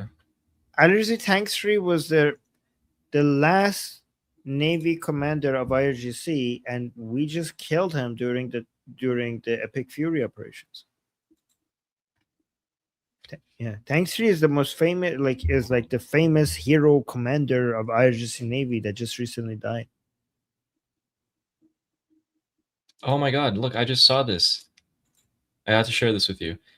Okay, remember that a couple of days ago, I was saying that there was a jet that took off from Tehran to Moscow, and I didn't know who was on it. And then we actually found out today. So the SNSC deputy for international affairs, Ali Bagheri, he was on that jet, and he went to Moscow for an international security forum to just say the same things that they have said. Let's read that. He said, Deputy of "We International. have also made our positions very clear regarding Iran's highly enriched uranium. If we want to discuss the details of these issues at this stage, we will not be able to conclude the talks because we have already gone this route, and the difference of opinion were so big that we were unable to conclude them." So he's saying we want to hold on to the uranium. We want the highly enriched uranium. We've already talked about it. We have our differences. It is what it is. That's what he's saying.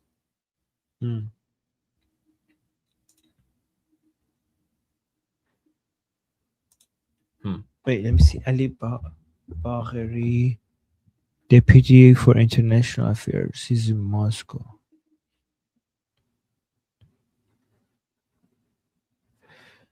Yeah. Oh, Ali. Exit Tangsri. So the picture. Oh, the picture was Tangsri, which was the previous IRGC leader. But the person who replaced Ali Tangsri, Tangsri was Ali Osmai. So Ali Osmai is the replacement to Tangsri. Well, it looks like that was a short-lived replacement. Do we know? Do we know? Like, that hasn't been confirmed Not that for he's sure. dead? Yeah, we don't know.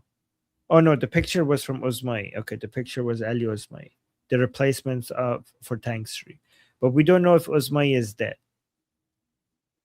So the people are alleged, and people are saying that the new Navy IRGC Navy leader has also been taken out. Hopefully that's true. That would be funny.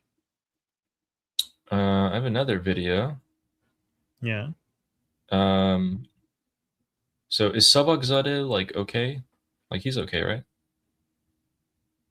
As a source? Yeah.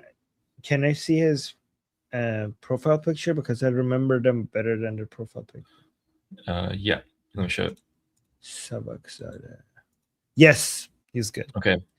So Most this of was them. guys. So right now, guys, it's like 2:30 a.m., 2:45 a.m. in Tehran, in Iran. So during the day yesterday for them in Esfahan, another gas leak, guys. Another smoke rising near the Mobarakeh Steel Industries complex. So does that make it like, okay, so we had the army official targeted in Tehran, Esfahan Steel Complex gas leak. That's already 2 gas leaks. Was there anything else that happened? No, I think that was it. And then the boom booms in Bandar Abbas again. So gas leaks in Bandar Abbas. By the way, guys, when we say for people who are new here, when we say gas leaks, that's we're not being serious. The Islamic Republic, some people might not know what we're talking about, right? The Islamic Republic tries to, every time there's an explosion somewhere and they're being attacked, they try to dismiss it as just a gas leak. And that's why Ali is referring to these as gas leaks.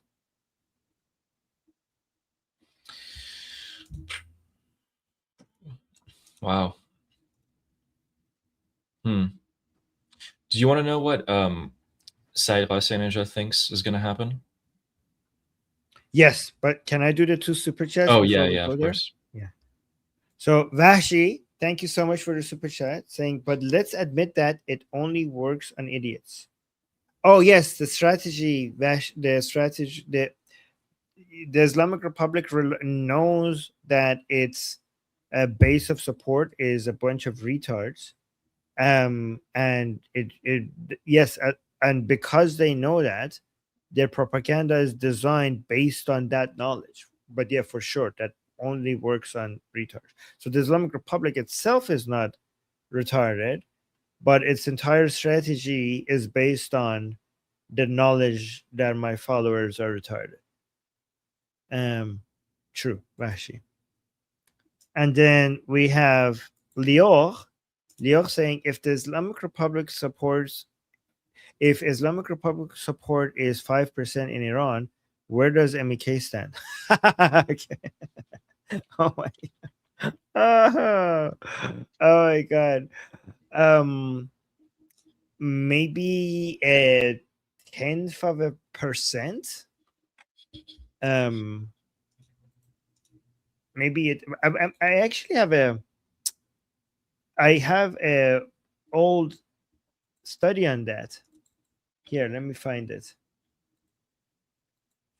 Is that okay, Ali? If I look at this? Oh, yeah. Yeah.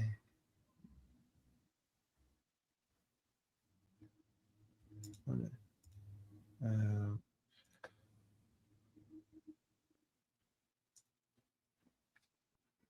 Where is that?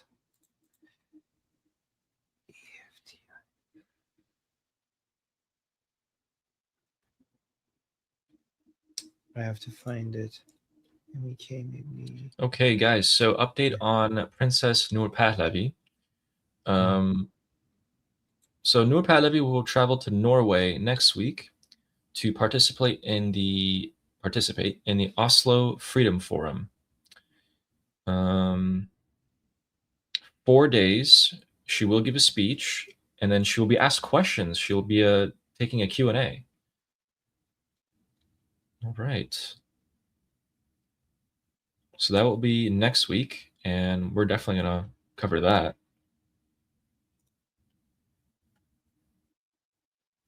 Can't find it.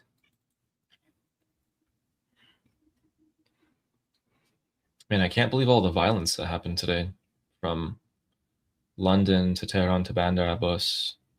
Yeah, I know, right? Crazy. Oh, found it. Found it. I'm so happy I found this. Guys, this is going to be so funny. I mean, I find it funny. You guys want to see the support for MEK? Look at this. Look at this. And then after that, we could go to Saeed Qaseminejad and his views. So let's bring this up. Let's put this down. Okay, guys, ready for this? Look at this. Let's go to the Empirical Research and Forecasting Institute. This was February 2023. Okay.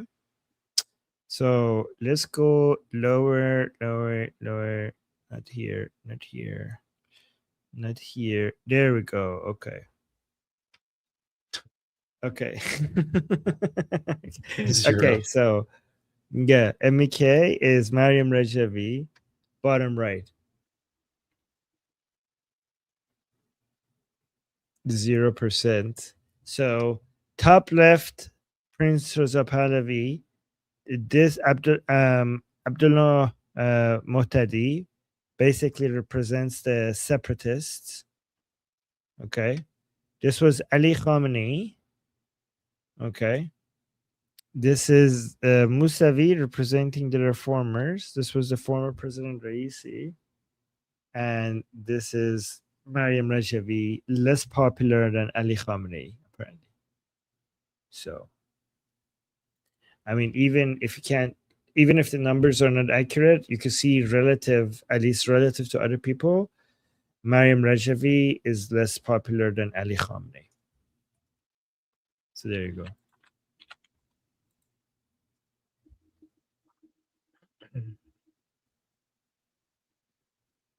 Okay, so what did you want to show? Wait, did I cover? Well, I think I did. Oh, no. Okay, yeah, go. You know, people in the chat are saying,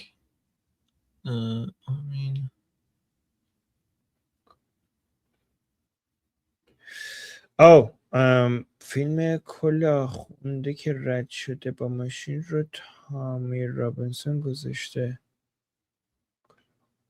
Oh, let's go Tommy Robinson. Yeah, and then Tusi is saying that Ali Asmai, the commander of the Navy, is dead. So it may really have been him. Do we have any other sources? I haven't looked, but I'm seeing a crazy report from Reuters. So Reuters is saying that, citing a U.S. official, the United States has carried out new strikes on an Iranian military site that posed a threat to U.S. forces and commercial traffic. And they also intercepted drones being launched from Iran.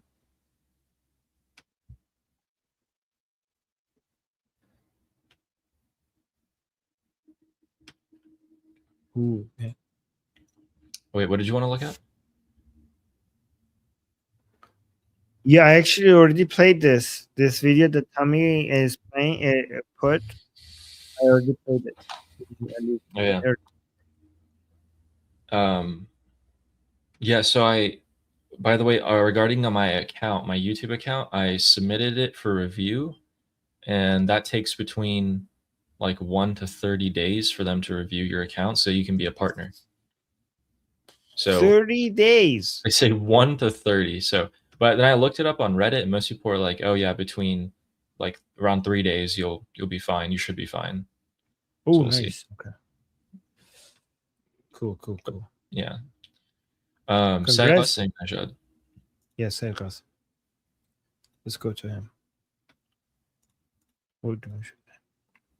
Okay. So, guys, Said Ghassanija is the right-hand man to Prince Reza Pahlavi. He's very high up there. He has access to a lot of information. He never takes guesses or predictions as to what will happen. And by the way, a guess is exactly that, right? It's just a guess. He is saying, my guess is 3 things. 1, the ceasefire will be extended. The Strait of Hormuz will be opened. And yeah, so the ceasefire will be extended and the Strait of Hormuz will be opened. That's his first point. His second point is that a nuclear deal between the US and Israel and the Islamic Republic is very unlikely. Very, very unlikely. People have been vague. No, we're like, both sides are not really willing to do that. And then the third one, which I found most interesting, he said, both sides will use the downtime to prepare for the next round of the conflict, which can happen a few months from now. And you guys might read this and say, a few months? That's, oh my God, a few months from now, that's a long time. Remember, guys, this is a guess. And he says can happen a few months from now. So you can take it 2 ways. Wow, a few months is a long time.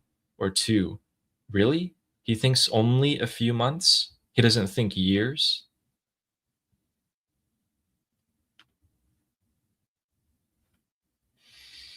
I like number 3 though.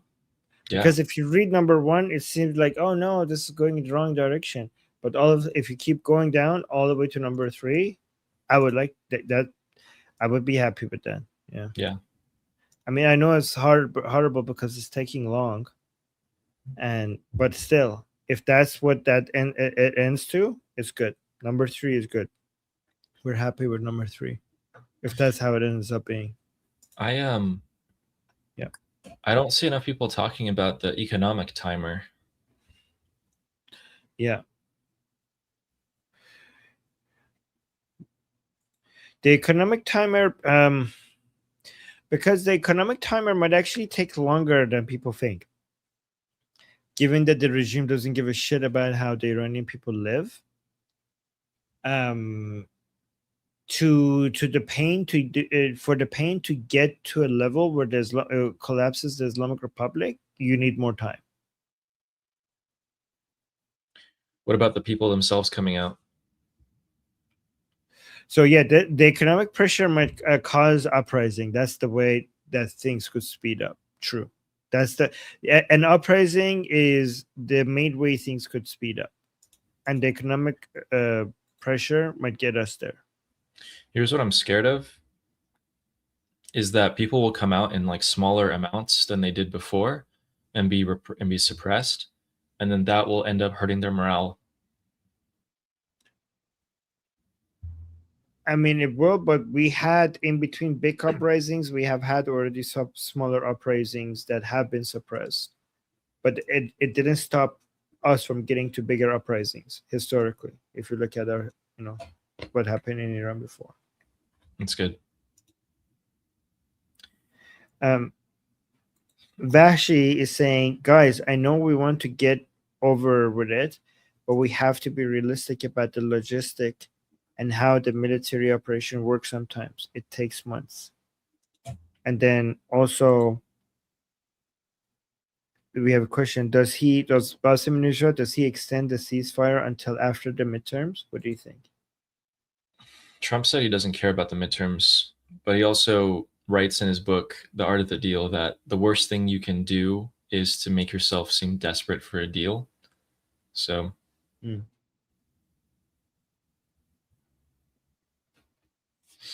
but guys, at the end of the day, the deal is so imminent that we just keep bombing the Strait of Hormuz.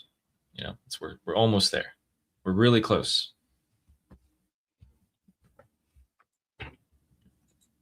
I'm just kidding. Ali, wait, sorry, I didn't even hear that because it was really. I'm just saying, like, a deal is so close that we just keep on bombing the regime. We just keep on hitting them. Yes, guys, just remember, every time Ali says that is sarcasm. You know, Ali, some people might not know because you say it in such a calm and way that some people might be new here. Like, oh, really? Okay. You know, because it's so ridiculous. It's just so. Yeah, but people might not have the context that what are you saying? Yeah. You know, people might think that you're actually saying that.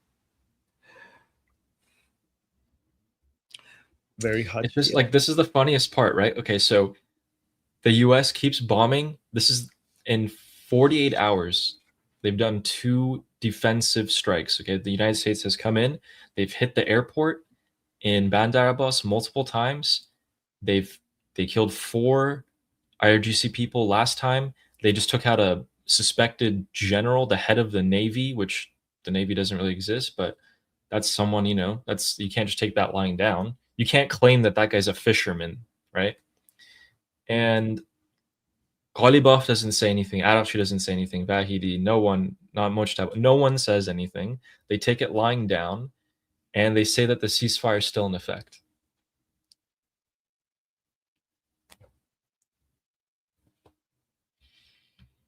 I don't know, man. People are commenting a lot about your style of sarcasm. They love it, apparently. People like it. And Steve is saying, who was that guy saying it takes months? That's Saeed Qaseminejad. He's the main advisor and of Prince Reza Pahlavi and his right-hand man. Somebody who I have the honor of interviewing on the Persian channel. And someone who I want to interview. Guys, by the way, Armin, I really like the cabinet meeting that Trump had today, where he was like with like Hegseth next to him and Marco. I like the part where he said, you know, and this guy to my what do you say, to my left, will definitely finish them. And then P. Hegseth takes that clip and posts it on his Twitter and says, I will finish them. Or like, I am ready, or something like that. And I was like, these guys are so like, these guys are just a couple dudes hanging out, really, like. No, but I liked it because Trump said, I'm not giving them money. I'm not going to give them the frozen assets. I'm not going to lift the sanctions so they can sell their oil. They can't even take out the uranium. We don't want the uranium to go out to China or Russia. And what else did he say? He said, I'm going to bomb Oman. There you go. Here's a super chat. Rory saying, Armin, tell Ali about Trump and Oman. No, I saw that. President Trump. What do you think about it? President Trump threatened to bomb Oman, guys. I mean, Oman's nothing. Like, that country is nothing. Oh my god. Oh my god. You know? Guys, you know, I admit, okay? I admit, I did not see that coming, and I don't think anyone else did. Ali, did you see that coming? Oman being threatened? No, I thought it was really funny. But I mean, it makes sense if they try to control the Strait of Hormuz with the Islamic Republic. Yeah, their boats are probably going to get hit, something like that. Oh my god. What the fuck? Oh my god. But no, but guys, my main point is, like, listen up, guys. If you want to listen to any part of the stream, just listen to this like 30 seconds, okay? So today, Trump has reaffirmed that he's not going to give them money, not going to let them sell their oil. Uranium cannot go out to any other country. He doesn't care about how long it takes. The regime can starve financially. And if they don't make a deal, he's going to hit him again.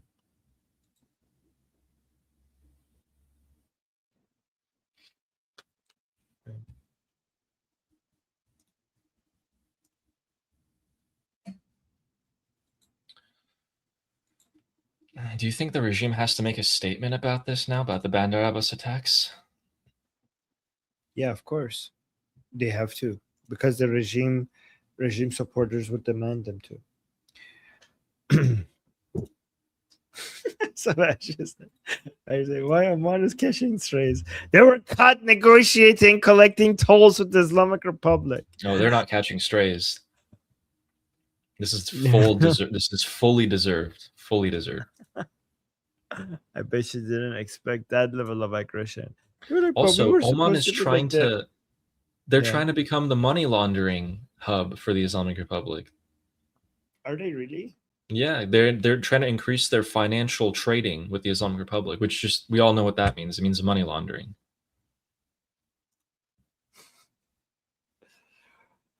You know, the Omanis kind of backstabbed us Iranians, right? Because it was our Shah that saved Oman from a communist takeover.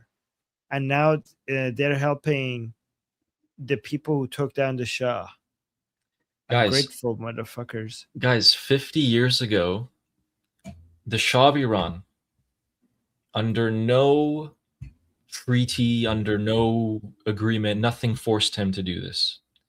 He sends hundreds of troops from the Royal Iranian military to Oman because they were literally getting their palace, like the palace of Oman was about to be stormed and taken over by communists.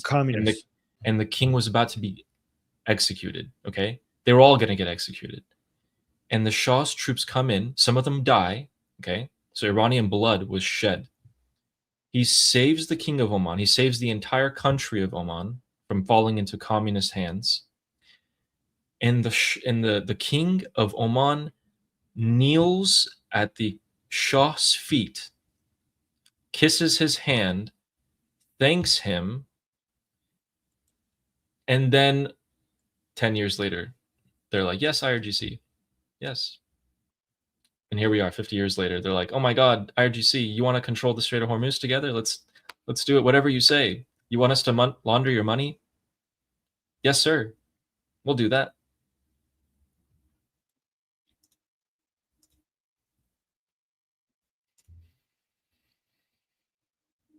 Human beings, Armin. Human beings.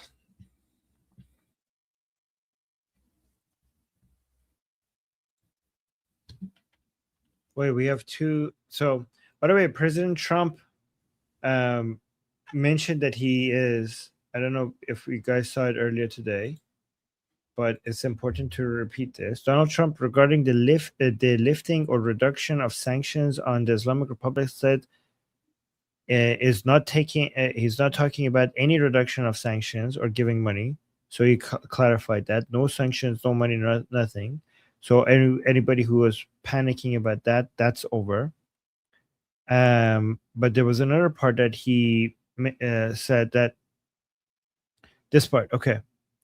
So Trump said that when the Islamic Republic behaves properly and does the right thing, access to this money will be permitted. But we are not doing that right now, and these two issues are not linked. Trump also said regarding the transfer of enriched uranium that he does not agree with transferring Iran's stockpiles of enriched uranium to Russia or China. So remember how so many people were considered like, oh no, he's going to send it to China instead of, destroying it in America or something. So he's saying no to that. Yeah, that's what I was saying. Also, that's the most important part of the stream. If you guys want to listen to, we're still on the right track. Also, we just got an update from 15 minutes ago. Apparently, Israel Hayom reported that Trump has sent the draft text of a memorandum of understanding, not a deal, guys, not a deal. This is by Israel Hayom. So a draft text of the memorandum of understanding with the Islamic Republic to Netanyahu and several regional leaders to obtain their views. So this is to everybody who said that Israel is not being included in these negotiations. The memorandum so not only a deal hasn't been signed, a memorandum of understanding hasn't even been signed, and the memorandum of understanding has been sent to Israel for them to review it and give President Trump their views on it. Anybody who was saying that Israel is not being included, look at this. This text was sent yesterday, and it was also discussed in a phone call between Trump and Netanyahu last night. There you go.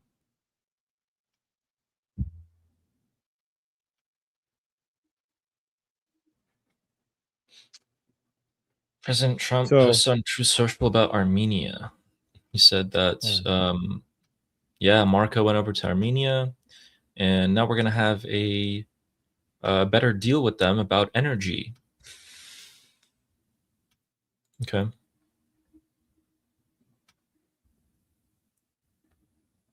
Also, Armin, do you want to repeat to people, like, should we tell them what you were saying about the Abraham Accords and who can provide security to the Persian Gulf Arab countries after the United States leaves? Yeah, I mean that I already went to. We Okay. mentioned it here, did we? Oh, we did? Okay. Do we? No, but yeah, let me actually go. Actually, Ali, you should explain it because I want to Okay. hear you say that.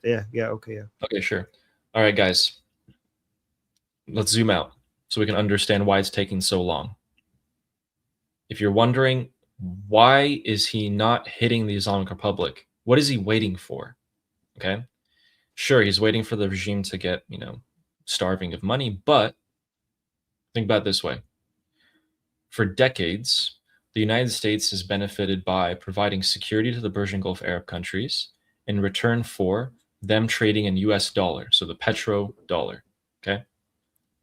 But right now, if you're President Trump and you're all about making a deal, you kind of look at the situation and you say, I, the United States, am the only one who can provide you guys security. The only one. You can't go to China. They don't have good stuff. Our stuff is way better. You can't go to Russia. They can't protect anyone. They can't even protect their own borders right now. China also can't project any sort of military strength outside its borders. And their equipment is just notoriously bad. Whatever. We will provide you security, as we always have. We'll also send Marines and operators to do it for you. Just sit back. Just sit back. But we're the only ones who can do this. So without us, you're screwed, right? Okay.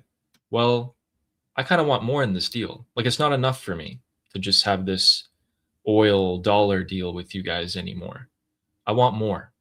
And the Persian Gulf Arab countries are like, well, what do you want? You want more money? We'll give you more money.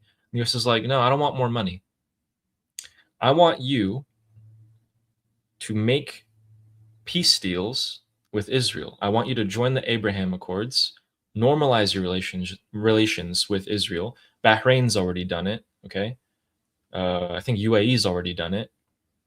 But I want Saudi in particular. I want the leaders of the Arab world. I want Saudi to do it. So then all the other Persian Gulf Arab countries get the signal of, oh, it's okay. If even Saudi's doing it, maybe we can do it too. Make the relations with Israel. Let Israel provide your security in the future. Because I'm not always going to be here. Okay? I want to go back home. I want to go focus on my South America backyard. China's trying to they're trying to dip their fingers in South America. I want to go stop that. You guys got all this. Okay? That's the whole point. And Saudi's like, I don't want to do that. In fact, I don't want to do that. I'm not even going to let you use our airspace or our bases. And they've done that a couple of times. So they're being very resistant. The whole point is, if you guys think it's crazy for President Trump to ask the Persian Gulf Arab countries to sign the Abraham Accords, you're right, it is. But what you do is, in a deal, you ask for the most maximum terms you possibly can. You're like, I'm gonna, I'll sell it to you for 1,000, and the price is actually like 100. Okay. By the end, you negotiate it down to like $200. You're getting twice what you actually wanted for it.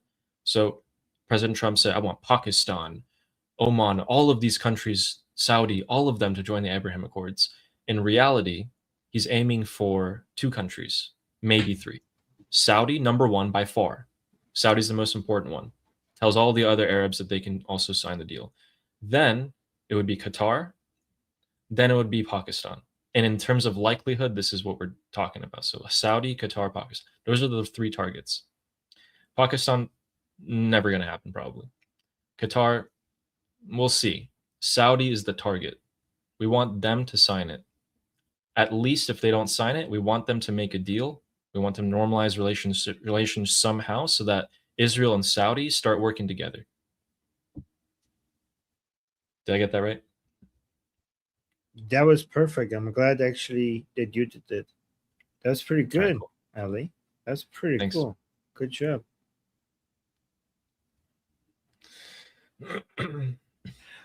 Neil Bunny just sent me this from 2 minutes ago. Not that one. This one. Ooh. Look at this. Iran International reporting this. This is from 2 minutes ago, saying an American official told Reuters that the U.S. military has carried out fresh strikes in Iran, targeting a military site. According to this that was the report, same as U.S. last official. time. Yeah. Let me see if okay. So according to the this is from just now. Or just now. This report. According to this report, I mean, this being confirmed by Iran International. According to this report, U.S. officials had regarded this site as a threat to American forces and commercial maritime traffic in Strait of Hormuz. This official, who spoke on condition of anonymity, said the U.S. military also intercepted and shot down several Iranian drones. An hour ago, following the sound of 3 explosions in eastern Bandar Abbas, the city's air defense system was activated. This is this is. I thought the ceasefire with Hamas was the least ceasefire of all ceasefires, the least ceasefire-y of all ceasefires in the history of ceasefires. Then we had the period right before Operation Epic Fury, and then we had the least ceasefire on the history of ceasefires. But now I think this is a new record. This is now the least ceasefire in the history of ceasefires. What do you think? Deal imminent. Right, deal. Okay, back. Okay. What I think is that the regime is just taking it lying down. Like, if they don't come out and say something now, this is the second time that they're just eating it. Right. Yeah, it looks embarrassing.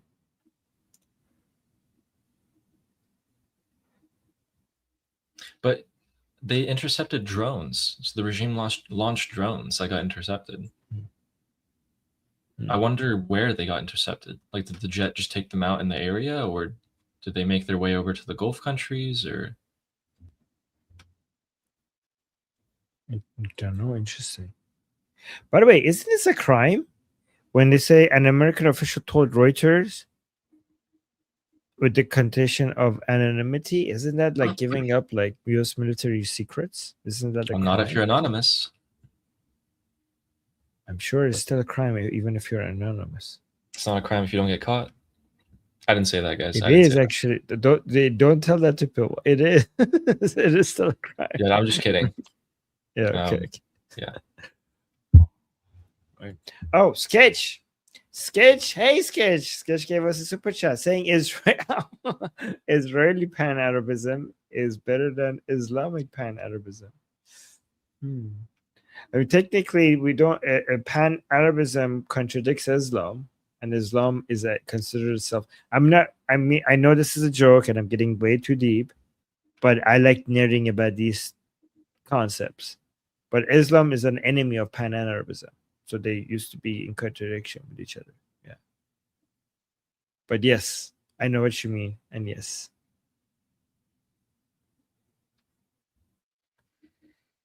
So All basically, Sketch.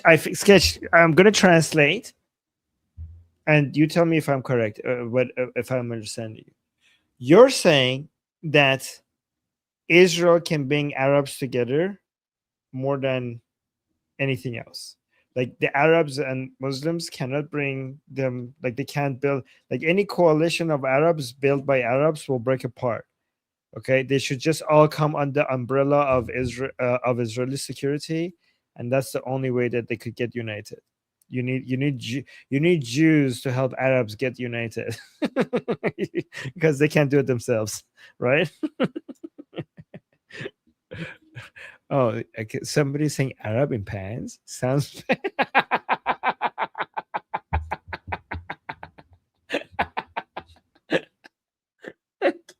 Oh my god, that was so good. I like it. I don't get it. Oh, pan Arabism is thinking like putting Arabs in pants. Oh my god, I don't know why I found that so funny. It was so good. It was so unexpected. Oh, and Sketch is confirming. Thank you, Sketch, for the super chat saying exactly. It was my Walmart American take. I love Sketch's Walmart American takes. He makes everything so much more understandable to average viewers. Thank you. Oh my god. Can we just take a second and like I'm still reeling. I'm still like staggering from the like where we are now as to where we were 6 months ago. We're bombing the regime like 2 days ago, now again, and the regime's just taking it quietly. Like I can't wrap my head around that. That's pretty good. That's a pretty good perspective. Yeah. Just for like, like, should I say this? It's like, shh, don't resist. Stop. We're just gonna. We're just gonna. It will be over soon. Okay, just no. I'm just gonna do this. America to the Islamic Republic. Ooh, that was too much. Was that too much? No, it's okay. No, we don't. We meant like. Yeah. I mean, Anyway. we're talking about what the United States is doing to the Islamic Republic, so it's fine. Yes, we're talking about countries. Yes, we're not talking about people. Yes. Talking about regimes.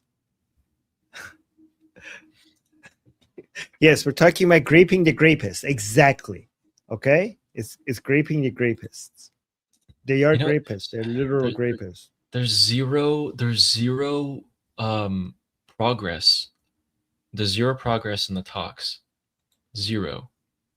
They can't even, guys, when Armin says memorandum of understanding, the MOU, that means the agreement to have an agreement. They can't even agree to start talking about the actual stuff. It's been like months. And the regime is becoming more hardline. They're saying, no, we're going to keep our uranium. In fact, we're going to use it to build a nuclear weapon. They're saying that now.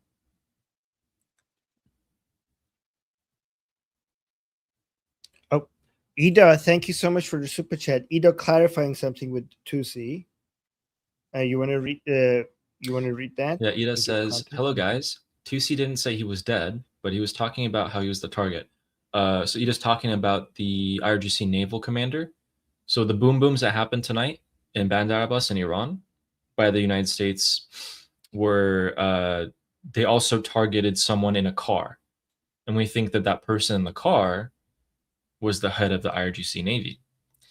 So he was talking about he was the target, but there's no confirmation about what happened to him yet. Yeah.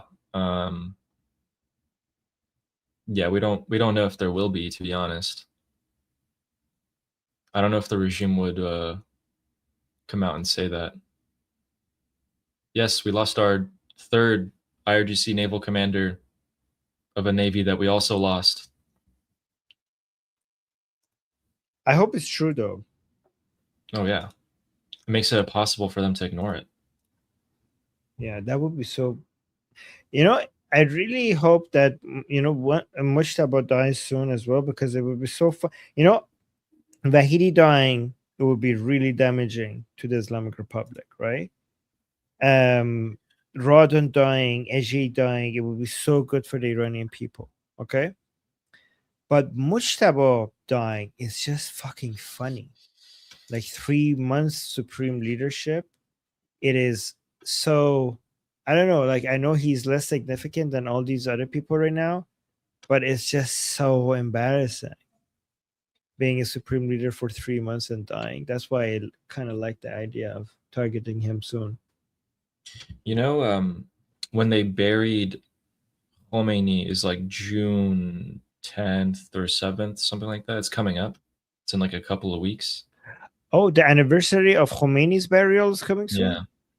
Oh, Yeah. good reminder. Like, that's interesting. So not burying Khamenei Mhm. while the anniversary of Khomeini's burial time coming, that would be pretty. Who knows? Oh, by the way, maybe Ali, we we need to can, go. We need to go Oh, to yeah, our yeah. Persian show. Yeah, what are we doing? Right. Okay, guys, Ali and I have to go to our Persian show. So we're gonna end this stream. And so because we, oh my god, we have 7 minutes and we don't even have the time to talk. So guys, we're gonna go right now. So see you guys soon. So yeah, this is my second Persian show of the day, this time with Ali. And because the internet is back in Iran, so we want to do more Persian shows. I know it's late in Iran, but believe it or not, many of them are awake at this time, especially if they know there's a show. Also, we want to connect the Iranians in US right now more with Iranians inside Iran. So that's why we're doing this hour as well. I already did an hour where more of them were awake. But this one has a different purpose. Anyways, guys, so we have to go. Thank you for being here with us, and see you guys soon. Same time tomorrow. I'm Israel Chai. I'm Azal Chai. Slava Slava Ukrainia. Ukrainia. Long live America. Long live America. Javid Javid Shah. Shah. Payende. Iran. See you guys soon. Bye.